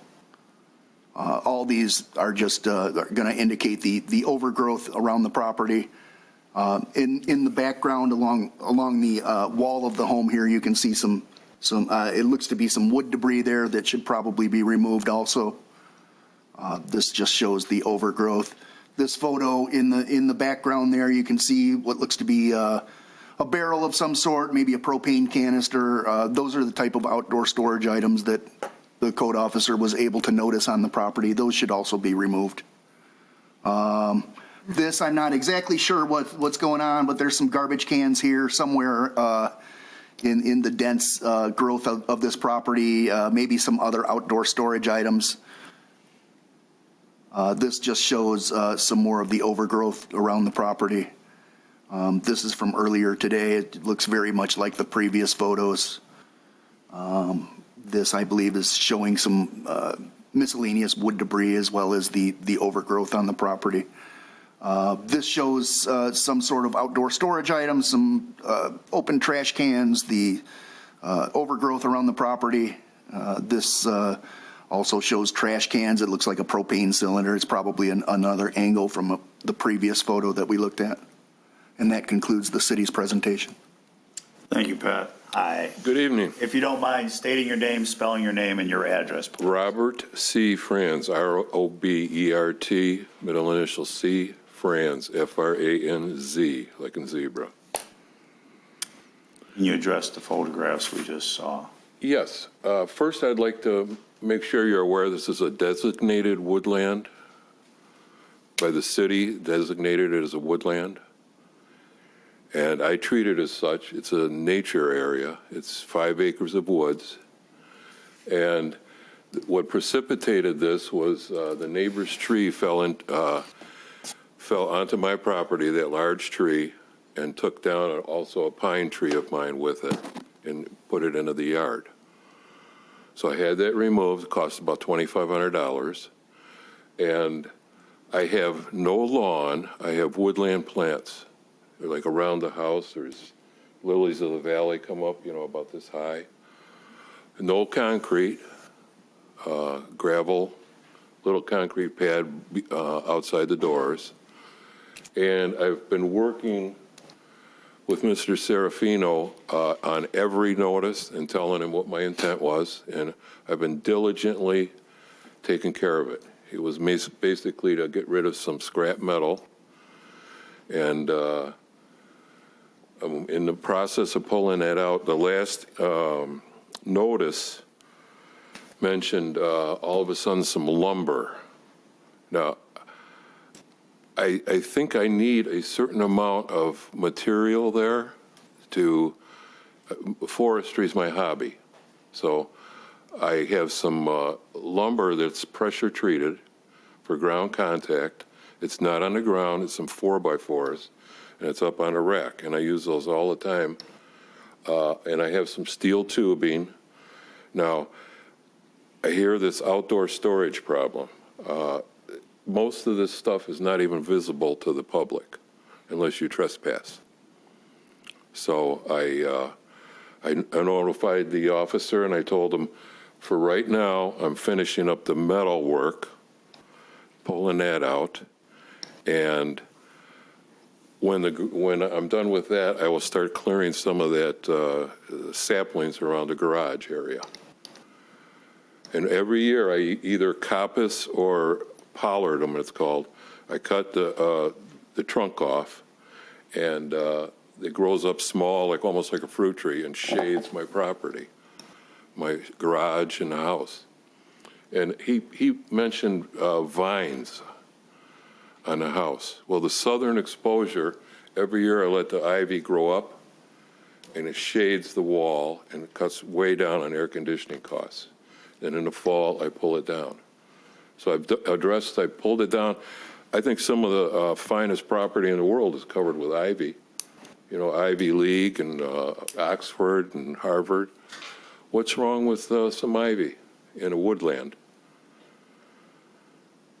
So I'm diligently finishing up the scrap, and I have some of the barrels you saw and stuff. I have a staging area that I'm pulling the stuff out and getting it ready for a scrapper that I met. He comes by the house, and he likes to see, like me, that nothing goes to landfill and it gets properly recycled. So I'm working with him and taking the stuff out. Mr. Chairman? Yes, Mike. I have a question. What kind of time are you looking for to take care of these issues? Probably 2 months. 2 months? Yes. That's going to be winter. Yes, that's when I do my landscaping. That's when you work in the woods, basically. Okay. So I'm gonna, as soon as the leaves come down, and it makes it so much easier when the leaves are off the brush to cut it. That was the only question I had, sir. Yeah. Thank you. Okay. That was kind of the same thing that I had addressed. Since you're done, now how about with the metal that you were talking about? You said you were diligently working on the metal Yes, portion. yes. Well, What time frame are you on that? that's my priority now. Probably within 2 weeks, I can have that finished. Okay. Yeah. That's what I was kind of, Yeah. we're just kind of looking for a time Right. frame on that. And everybody's got propane tanks sitting out on their porches, around their pools and stuff. What's wrong with that? You don't want to put it into a building. It's very dangerous. So I some of the stuff I really question that, I think they're more concerned, at least from seeing, is to have it, not just thrown out back, that it's. I you have a understand spot that. for it, I understand, I do, and I'm tidying that stuff up Just, now. that's basically. Right. Okay. Is there any other questions of commissioners to the property owner? So I would say by the end of the year, we can have that done. Mr. Chairman? Yes, go ahead, Mike. I'm so sorry. No problem. If I'm reading this correctly, this has been going on since June. June 12th was the first inspection. I had something like in July, but yeah. Yeah, well, it just says initial inspection date, Okay. 6/12. That was the tree, I believe. Okay, well, I'm just saying it's And then by the time I hired a company and got them in to clear it out, that's, I think it was kind of about 3 escalated weeks. since then. Yeah. That was the only question. I'm so sorry. No, that's, please, I don't mind. Is there anyone in the audience that wants to speak on this matter? Seeing none, I'd like to bring it back to the board and a motion be in order. Mr. Chairman. Mike. Resolved to declare a public nuisance exists on the property commonly known as 42022 Saul Road and direct the code official to abate the violations identified in the attached staff reports which give rise to this finding by November the 15th, 2025. The board also authorizes and approves the imposition of a lien against the property in the amount of a cost of abatement incurred by the city as permitted by applicable city ordinance. Second. So let me just run that. The date that you gave is November 15th. 15th. Yeah, I don't know. I'm a one-man show, and I got some medical stuff that I have to do with my wife in the next near future, and more realistically, it would be by the end of the year. And all we're talking is some saplings around the garage at that point. I don't see any public safety hazard or health hazard at all. Okay, we're going through the motion. So we have a motion and a second. Any other comments? Seeing none, Julie, could you give the roll call, please? Mr. Stickney? Yes. Ms. Martin? Yes. Mr. Irvin? Yes. Mr. Mandel? Yes. Ms. Windhorst, yes. So all I can say is we're going to give you to November 15th. If you're running into problems finishing up the wood, get with the inspector. Which I do always. I left them a message, told them my intent on the latest. I'm going to finish up the metal and then take on the wood. Very good. All right? Okay. So the 15th. The 15th. Thank you. Thank you. Our next case will be Agenda Item 18, case number G25-0291 for property at 41372 Vancouver Drive. Our next case this evening was also handled by Code Officer Craig Serafino. Violation notices have been sent to the responsible parties, and this following is the city's presentation. This just shows some weed and grass growth through the driveway and paver cuts. This shows a lot of weed growth in landscaped areas and through the paver cuts in the front of the home. This is another large landscaped area that needs to be weeded. This photo just shows that the property was posted for tonight's meeting. It looks as if some of that weed growth has been treated but not removed. Also, and this was not part of the case, but the homeowner should be aware that the garbage cans and recycle cans should not be stored right there. Those should be at the side of the garage or in the rear yard.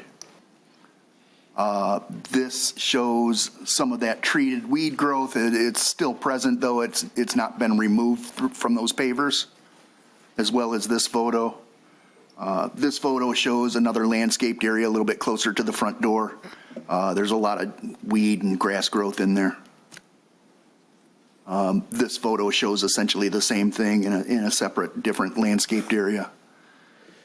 This is that front paver area, also with weed and grass growth. This is a landscaped area with weed and grass growth, as well as this photo, and this photo, and that one. This is another large landscaped area that has weed growth and dead vegetation in it. This is from earlier today. Once again, it looks as if the weed growth has been treated but not removed. Same with the other side of the driveway. This is that front area, front landscaped area. This is another landscaped area. This is also from earlier today. This is from earlier today. It shows the weed and grass growth through the landscape beds. And that concludes the city's presentation. Thank you, Pat. And you are the homeowner? Yes, my name is Ted Abro. It's TEDABRO. I am the homeowner and have been for 7 years. Prior to that, I actually had a property on Short Ridge on Pondview, and I lived there for 10 years. So I've never had an issue with the city, nor have I ever had an issue with landscaping. However, this property, when we first bought it, had landscaping literally all around the house, like beds that ran on both sides. I think the previous owner did not like grass whatsoever. Built a pond in the back, a fake stream that I had to remove. That all cost me $25,000 on top of buying the house. Not to mention putting in grass. Now, the vegetation you see in the front, I actually put grass there, and it died. It didn't last because of the soil that's underneath it. So what I wanted to do, and this was our plan for next year because we've spent so much and it's really tight right now. I'm going to be honest, it's very tight. By next year, I was hoping to have enough to not only take up the dirt, the grout that's between the bricks, but re-grout it and reseal it because it wasn't done properly. As a matter of fact, the brick pavers that she put in, she had one on around, there was a tree on the right side. She had the brick pavers around there, weren't sealed. They literally, we lifted them up and took them out. That's how bad the landscaping was done. I don't even know if she had a permit to do what she did. However, all that was done, all that was taken care of. I am very diligent as a homeowner. I do care about my property value. If you guys saw the previous house I lived in, it was on Short Ridge. Literally, we're probably worth $650,000 right now. That's how much I care about the property and how much I care about having it. You know, I want my property to grow also. So I understand as a homeowner. But all I'm asking is, if you notice, when I got the first notice, the vegetation was horrible. I agree 100%. But our intent was to get it all taken care of next year and literally remulch, re-stone, put whatever, new stone, because it's horrible. It's literally, it's the worst landscaping I've ever seen. Mr. Chairman. Unfortunately, the money of it, the money portion is just tight right now. Mr. Chairman. Go ahead, Mike. I think you've done a lot of work. There's no question about that. So where you sprayed, I'm assuming some kind of vegetation killer. Took forever to. I have no doubt. What you need to do now is just remove the weeds that are dead. Yeah. I mean, and that. We tried. It's really hard between those bricks. I don't know if you know. It feels like they've grown underneath. That's how. That's a very real possibility. My question to you is, since this has been going on since July, how much more time do you think you're going to need? I want next spring to redo. Well, the that's, whole, I'm only speaking for myself. I am guarantee you, you're not going to have till next spring. So just, if you're just talking about the side where the brick pavers are. I'm just talking about all the planting areas where you sprayed and there are dead weeds, for the lack of a better word. Give me 2 weeks, I'll clean that up. 2 weeks. And then, anything that you've sprayed and killed, that's step one. Step two is to remove that vegetation. Yeah, no, 100%. Okay, That's what I'm saying. That was the only question I had. So you say 2 weeks? Please. Okay. Yeah, because it's really, I work literally 6 days a week.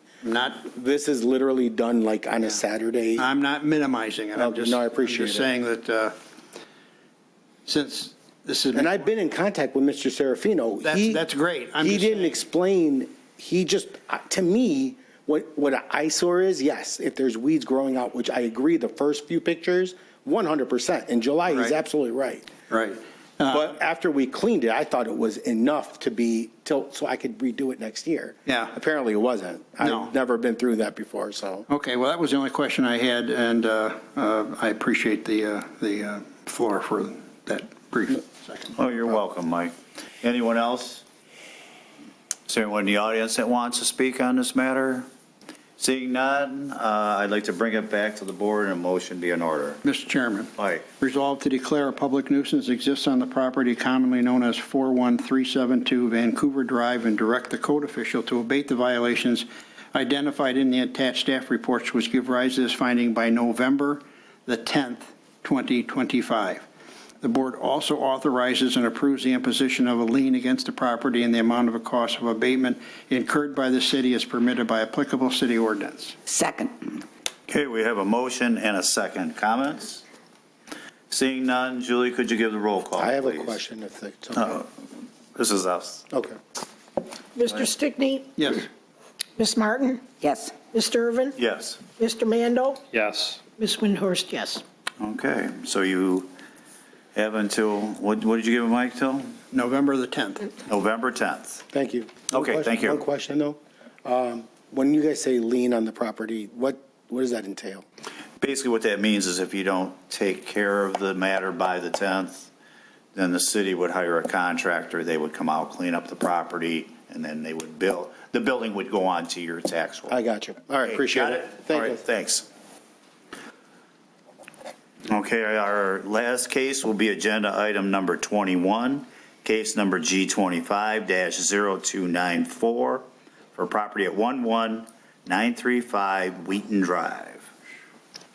Our final case this evening was handled by myself. The responsible parties were notified via mail, and the following is our presentation. This first photo just shows that the property was posted for tonight's meeting. This photo shows weed and grass growth through the driveway seams. This photo shows the weed and grass growth in the front yard landscaped areas. This is another photo of the driveway. Also alongside the driveway there, at least when this photo was taken, there was some very tall grass along the side there. This photo shows the upper story shutters. They should either be replaced or painted or removed. This is the front yard landscaped area. As you can see, it's got a lot of weed growth and grass growth in it. At the far end of this photo is a shrub that should be trimmed and neatly maintained. This is that driveway area once again. This is one of the front yard landscaped areas. That concludes our slideshow. Thank you. Thank you, Pat. Are you the homeowner, sir? Yes, I am. Okay, if you don't mind stating your name, spelling your name, and address for the record, please. Kevin Currington, Kevin Currington, 11935 Wheaton Drive. Okay. Can you address the photographs we just saw? Absolutely. The driveway photos were a while back, and that was on the side, but I took down Miss Martin's suggestion about that Roundup, and I'm going to tomorrow and buy me a weed whacker, and after I weed whack it, put that Roundup on the grass to make sure they don't come up. And those shutters, I've only been in the house for a couple of years, but I will address that before long. Don't think I'll be getting that done within 2 weeks, so if y'all could bear with me till next year, I'd appreciate it. But the next time I get a notice, I did see, because I heard what you said, did the other person see the number? And I do see this number here that I will call and ask what questions that need to be addressed if there is a next time. Okay, let's hope not. Me too. So, in other words, obviously, we can't wait until next year. For the shutters. Shutters, I think you can, like I said, there's a couple things you could do. You can clean, I don't think it would take that long just to clean up. I think it's just the 4 shutters in the front, correct? Around both windows, there's a couple different options you have. You can take them down. Yeah. You can, and then if you want to, over the winter, you can paint them and put them back up. Again, we're just trying to satisfy the violation that the city sent. So that way you can, like I say, then you can paint them at your leisure and get them back up. And then the 2-week period of time would help you, take care of the landscape issues. Absolutely. And I think you would be home with that. Unless you can, have some yourself or somebody has the ability to have a ladder that you can get up there that high and clean them and paint them, so. Right, because the first time that I guess if you said that you were over today, and you talked to my wife. I did, and sir. You gave her the information that we needed, because I was seeing this for about a week, and it had me a bit upset, but now it's been addressed. I got it. 2 weeks. Well, let's wait. Let's see where we go with this, okay? Yeah, does any other commissioners have any questions of the property owner? Seeing none, is there anyone in the audience that wants to speak on this matter? Seeing none, I'd like to bring it back to the board and a motion be in order. Mr. Chairman. Mike. Resolved to declare that a public nuisance exists on the property commonly known as 11935 Wheaton Drive and direct the code official to abate the violations identified in the attached staff reports, which give rise to this finding by November the 10th, 2025. The board also authorizes and approves the imposition of a lien against the property in the amount of a cost of abatement incurred by the city as permitted by applicable city ordinance. Second. So we have a motion and a second. Comments? Seeing none, Julie, can you give the roll call, please? Mr. Stickney? Yes. Ms. Martin? Yes. Mr. Irvin? Yes. Mr. Mando? Yes. Ms. Windhorst, yes. Okay. When I get this done, do I call this number or call? I think if you have a good rapport with Mr. Willis, I would just give him a call and let him know when it's That's him? taken care of. Yes. All right, thank you. Okay, thank you. And see, I know, we feel your pain being the last person here, but you did learn a lot. You know, Miss Martin and then Yeah, Mr. I got the Stickney note from and- Miss Martin, Craig Servino is the guy that's always coming See you. around. Thank you for coming down tonight. Roots of the driveway. Appreciate you doing that. I've learned a lot as a single homeowner now. Okay. Didn't have Sir, if you don't mind, I'll address it right here under public participation, which is yourself, correct? What we do. The letter that you received from the city, it basically says here in italicized, it's absolutely imperative that you are here before 7 p.m. if you are intended to speak about a property. We've already made a motion and that's already been taken. Yeah. I couldn't get out of work. Yeah, I'm sorry, but we've already we already handled that part of the meeting, so. Work, I mean, it's my job, I can't say, oh, I got to. Again, we had nothing, we didn't know any of that, so, again, it's right there, and we can't reopen the case, it's already been done, so. Well, you may want to, you could speak with Mr. Willis after we're done with our meeting here. Tell everybody that. And indicate what you've done or what you plan on doing, but we've already made a motion on your property, so. Well, what was my motion? Because Well, it's already been, it's gonna be cleaned up, so. it's gonna be, what? I mean, what happens when you guys use the satellite for 2018 on a addition that I didn't even look there then? Well, again, you can speak to Mr. Willis after the meeting is done, sir. Okay. There is no one else in the council chamber except for this gentleman here. I would entertain a motion to adjourn. So moved. Second. Okay, all those in favor say aye. Aye. The meeting is adjourned at 8:35. Thank you for watching.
For many in Sterling Heights, concerns about speeding and unsafe intersections are top of mind.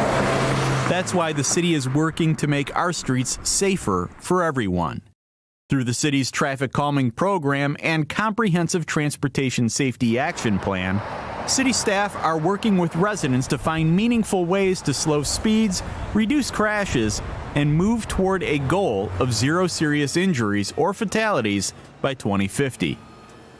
On October 15th, a town hall at the community center gave residents an opportunity to share their concerns and hear about solutions being developed to improve safety on our streets. Our street's not special. It's happening all over Sterling. That is true, it is. The goal tonight is to get feedback from the community, the users of the road. We'd like to hear what problems they are seeing with the roadways, what improvements that they think can be made, what areas are problematic, so we can move forward. We have a traffic task force that involves our police department, fire department, planning, engineering, our traffic engineering consultants. So we meet monthly. We can go over ideas that are brought up here, problem areas that are brought up here, accidents that have happened, and discuss things we can move forward, short term and both long term. And he said, my kid can't even drive on the street. He goes, don't stop here. And that's getting me upset. Traffic is the very most called about, complained about topic in the police world. We get multiple complaints every day, and it's different things from parking to speeding to crashes. So what we have done actually is we have a traffic bureau that handles all of these, but in addition to that, we created this traffic calming task force. So it includes many different departments within the city. So we are looking at this from all different angles. We've done a number of things. We've had speed cushions put in on 3 different roads. We've implemented numerous tools from our plan already, and so far we've had good feedback on those and being effective to slow traffic or make drivers more aware. We want to do all that we can to keep our city safe, and we know that we have to stay focused on safety on our roads, on our sidewalks, our pedestrian crossings. We've developed what's called a Vision Zero program, which means by 2050, we want to eliminate pedestrian accidents and fatalities, and same with vehicle accidents. So that takes a lot of work. It takes a lot of planning. It takes a lot of traffic calming measures implemented all across the city. We have a lot of data.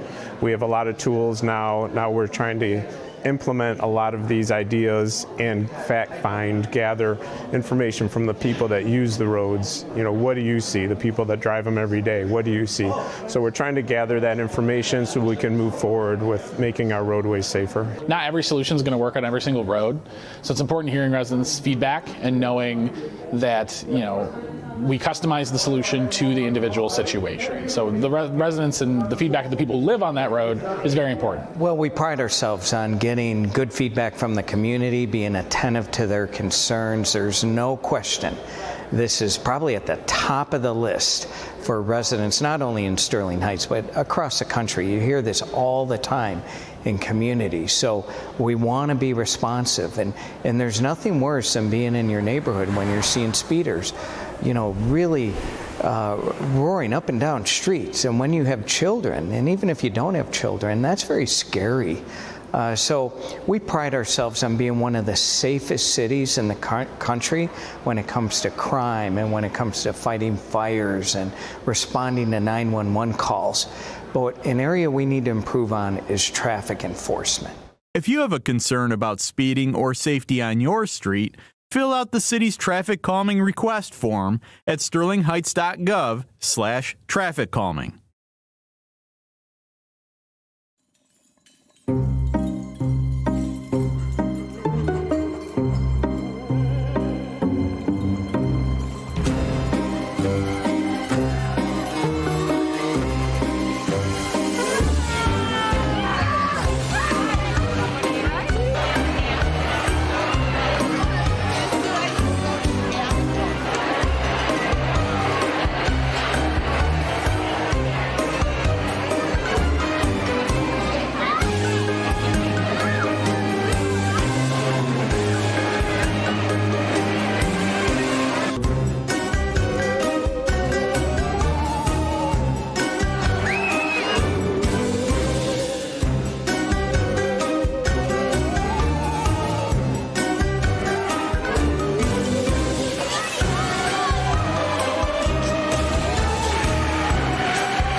Welcome to Putting on the Ritz.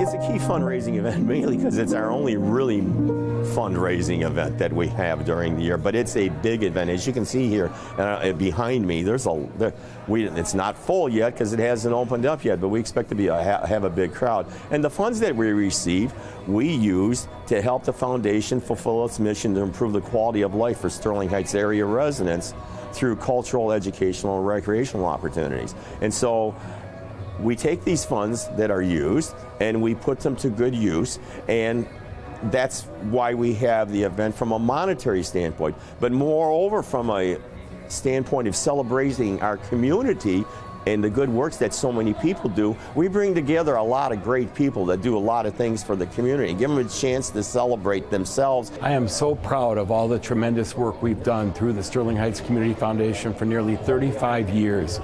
We've spent and invested in the community nearly $1.8 million over our tenure in three main areas: cultural, educational, and recreational. Huge amounts to various enhancements for the library, the Parks and Rec, all the different programs and facilities throughout the community that benefit so many thousands of citizens. I'm greatly honored to present the 2025 Richard J. Noddy Civic Service Leadership Award to Attorney Clark Andrews.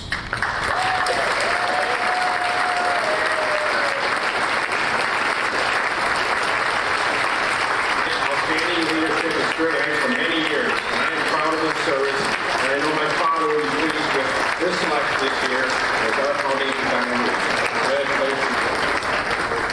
Congratulations. Clark, why he's quiet and humble, is an extremely strong advocate of the legal profession, and he spent a lot of volunteer hours supporting a lot of cities in Macomb County, two major school systems, Utica and Warren, and he's tutored many young aspiring lawyers over the years too. And he's provided, again, sage legal counsel to Sterling Heights, to Shelby Township, to Fraser, to Utica. So there isn't too many places where Clark hasn't put his fingers over 50 plus years of legal service. And I said basically in an article that I just penned that Clark has left an indelible mark on Macomb County through his presence and through his involvement in the community. First of all, I love the community. I raised 3 kids in Sterling Heights. I love the level of services that it provides to the people that live there. It's a very hardworking, very dedicated staff of people, and I've enjoyed working there. And I started when I was 24 years old, and now 75, and I've worked there the whole time, and it's been a great place to practice, and I've met a lot of wonderful people and had a great deal of fun doing the work I've done.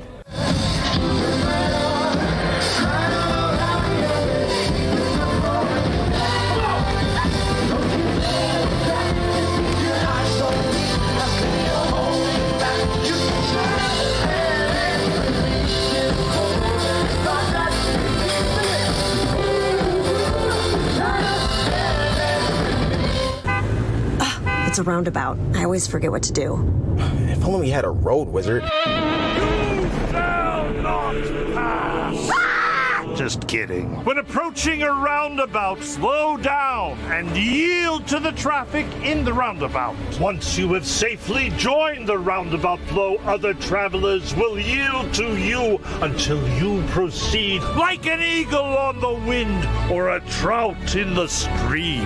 But what happens if drivers don't yield? The consequences will be dire. hitting again. Likely some form of minor collision, but much less severe than a full-speed crash in a traditional intersection. So roundabouts are safer? Yes, that slows down traffic and reduces congestion. You also need to yield to bicycles and pedestrians to keep everyone safe. Yes, but I'm the road wizard here and I do the talking. Give me that. Be safe and remember to yield. Was that real? It was to me.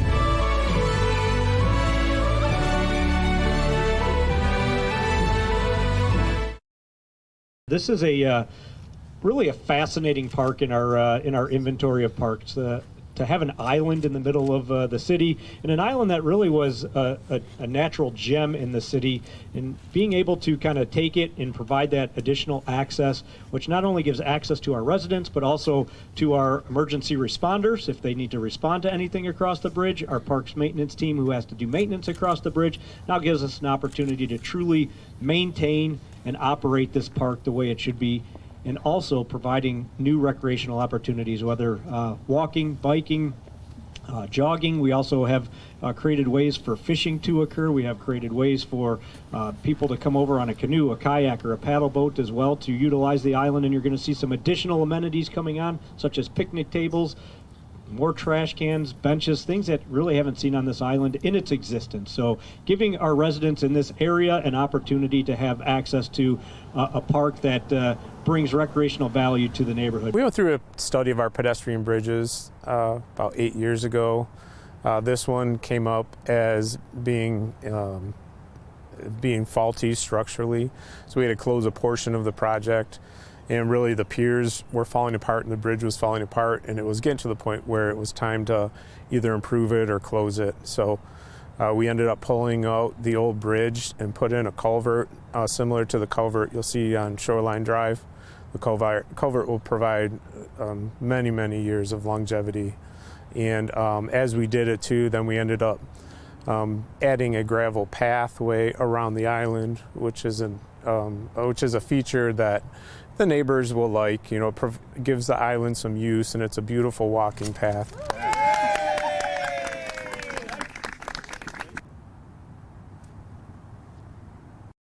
Planning to hammer out a home project? Don't forget the most important tool, the Sterling Heights Building Department.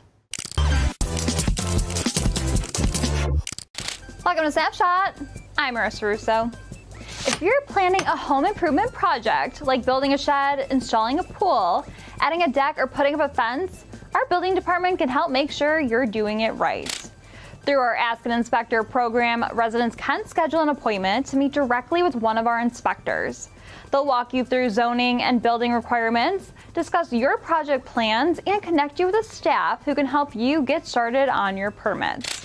To schedule an appointment, call 586-446-2404 and leave your name, number, and a short message about your project. An inspector will give you a call back to set up a time. This program is available exclusively to Sterling Heights residents. If you're planning to build, start by asking an inspector. For a Snapshot, I'm Marissa Russo.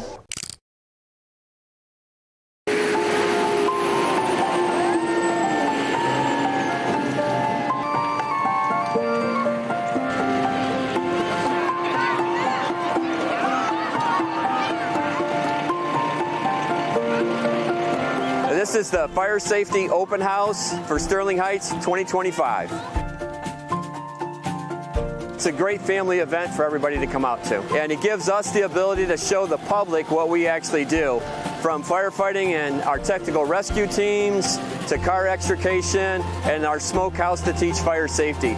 So everything's geared around trying to protect the community today and having a great time. The kids love coming out here. They love seeing all the stuff. They love pretending to be firefighters, getting dressed up in the firefighter equipment and squirting hose. And we're just very thankful that the parents chose to bring the kids out today. It's a great way to spend an afternoon when it's nice and sunny like this. We had like a really good time. We went like on some of the rides, and like the slide, it was like the best part I thought. And I wanted like the smoke. Like, it was, like, fun. It's, like, spraying the water. It was fun too.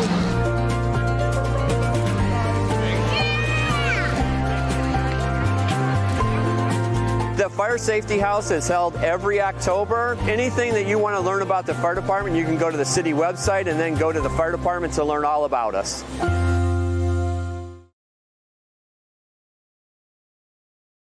The Peak Ambulance Demand Unit started on September 23rd and operates Tuesday through Friday when call volumes are usually high within the city.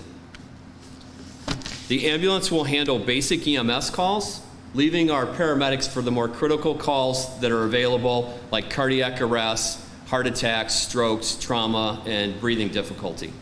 This innovative approach will reduce firefighter fatigue. In the first 2 weeks this unit has been in service, it's went on 39 calls, or 8% of the call volume that we did in those first 8 days. It was really needed in Sterling Heights because of our increased call volume. We've been seeing an increase in elderly facility calls, an increase in our emergency responses, and it was wearing out our paramedics. So we needed to come up with an effective solution to be more effective in our responses. So this system, using the basic EMTs and the paramedics and the priority dispatching, all fits together to kind of relieve the fatigues of the paramedics that have been going on calls during their 24 hours and allows people to take those calls during their high peak times. And like I said, when they did 39 calls in those 8 days, that took 8% of the call load off our on-duty crews. Medical priority dispatch is the best practice across the country. It aids in deploying our resources more effectively throughout the day. So when a caller places a 911 call and they advise us that they have a medical emergency, it's the dispatcher's responsibility to identify what type of medical emergency that is, right? So if someone says, I'm having chest pains, we have a series of questions that we will ask, and based on how we ask and answer those questions, the system will prioritize that response. So it could be a priority 1 or a priority 5. We color code them, but there are 5 priority levels. So it could be chest pains due to someone having indigestion, which is a lower priority, which means the fire department does not need to run lights and sirens to that. They have a lower level of response. It could be chest pains because someone is having a potential heart attack. Now the fire department's going to want to run much quicker to that type of call. So this will help us prioritize those better rather than just advising the fire department, go here for a patient with chest pains and leaving all of that priority level out. Which increases risk. Sterling Heights was the first one that kind of came up with the concept and the idea. How do we make a determination as to what level of concern the person or the patient has on the phone, so that we're not just sending all types of resources and finding out maybe it is indigestion, as opposed to a heart attack. So a lot of it is going to be predicated on the call coming in and the dispatcher getting some information from those that are actually on the other line as to what kind of an assessment are we making here, so that when they do send, whether it's law enforcement agencies to go, fire department and or EMS services, that they have a better understanding of assessment of what units need to really go out there, so they're not wasting a lot of money, but yet we're still being very cautious and apprehensive about how we're dealing with the actual patient on the other end of that.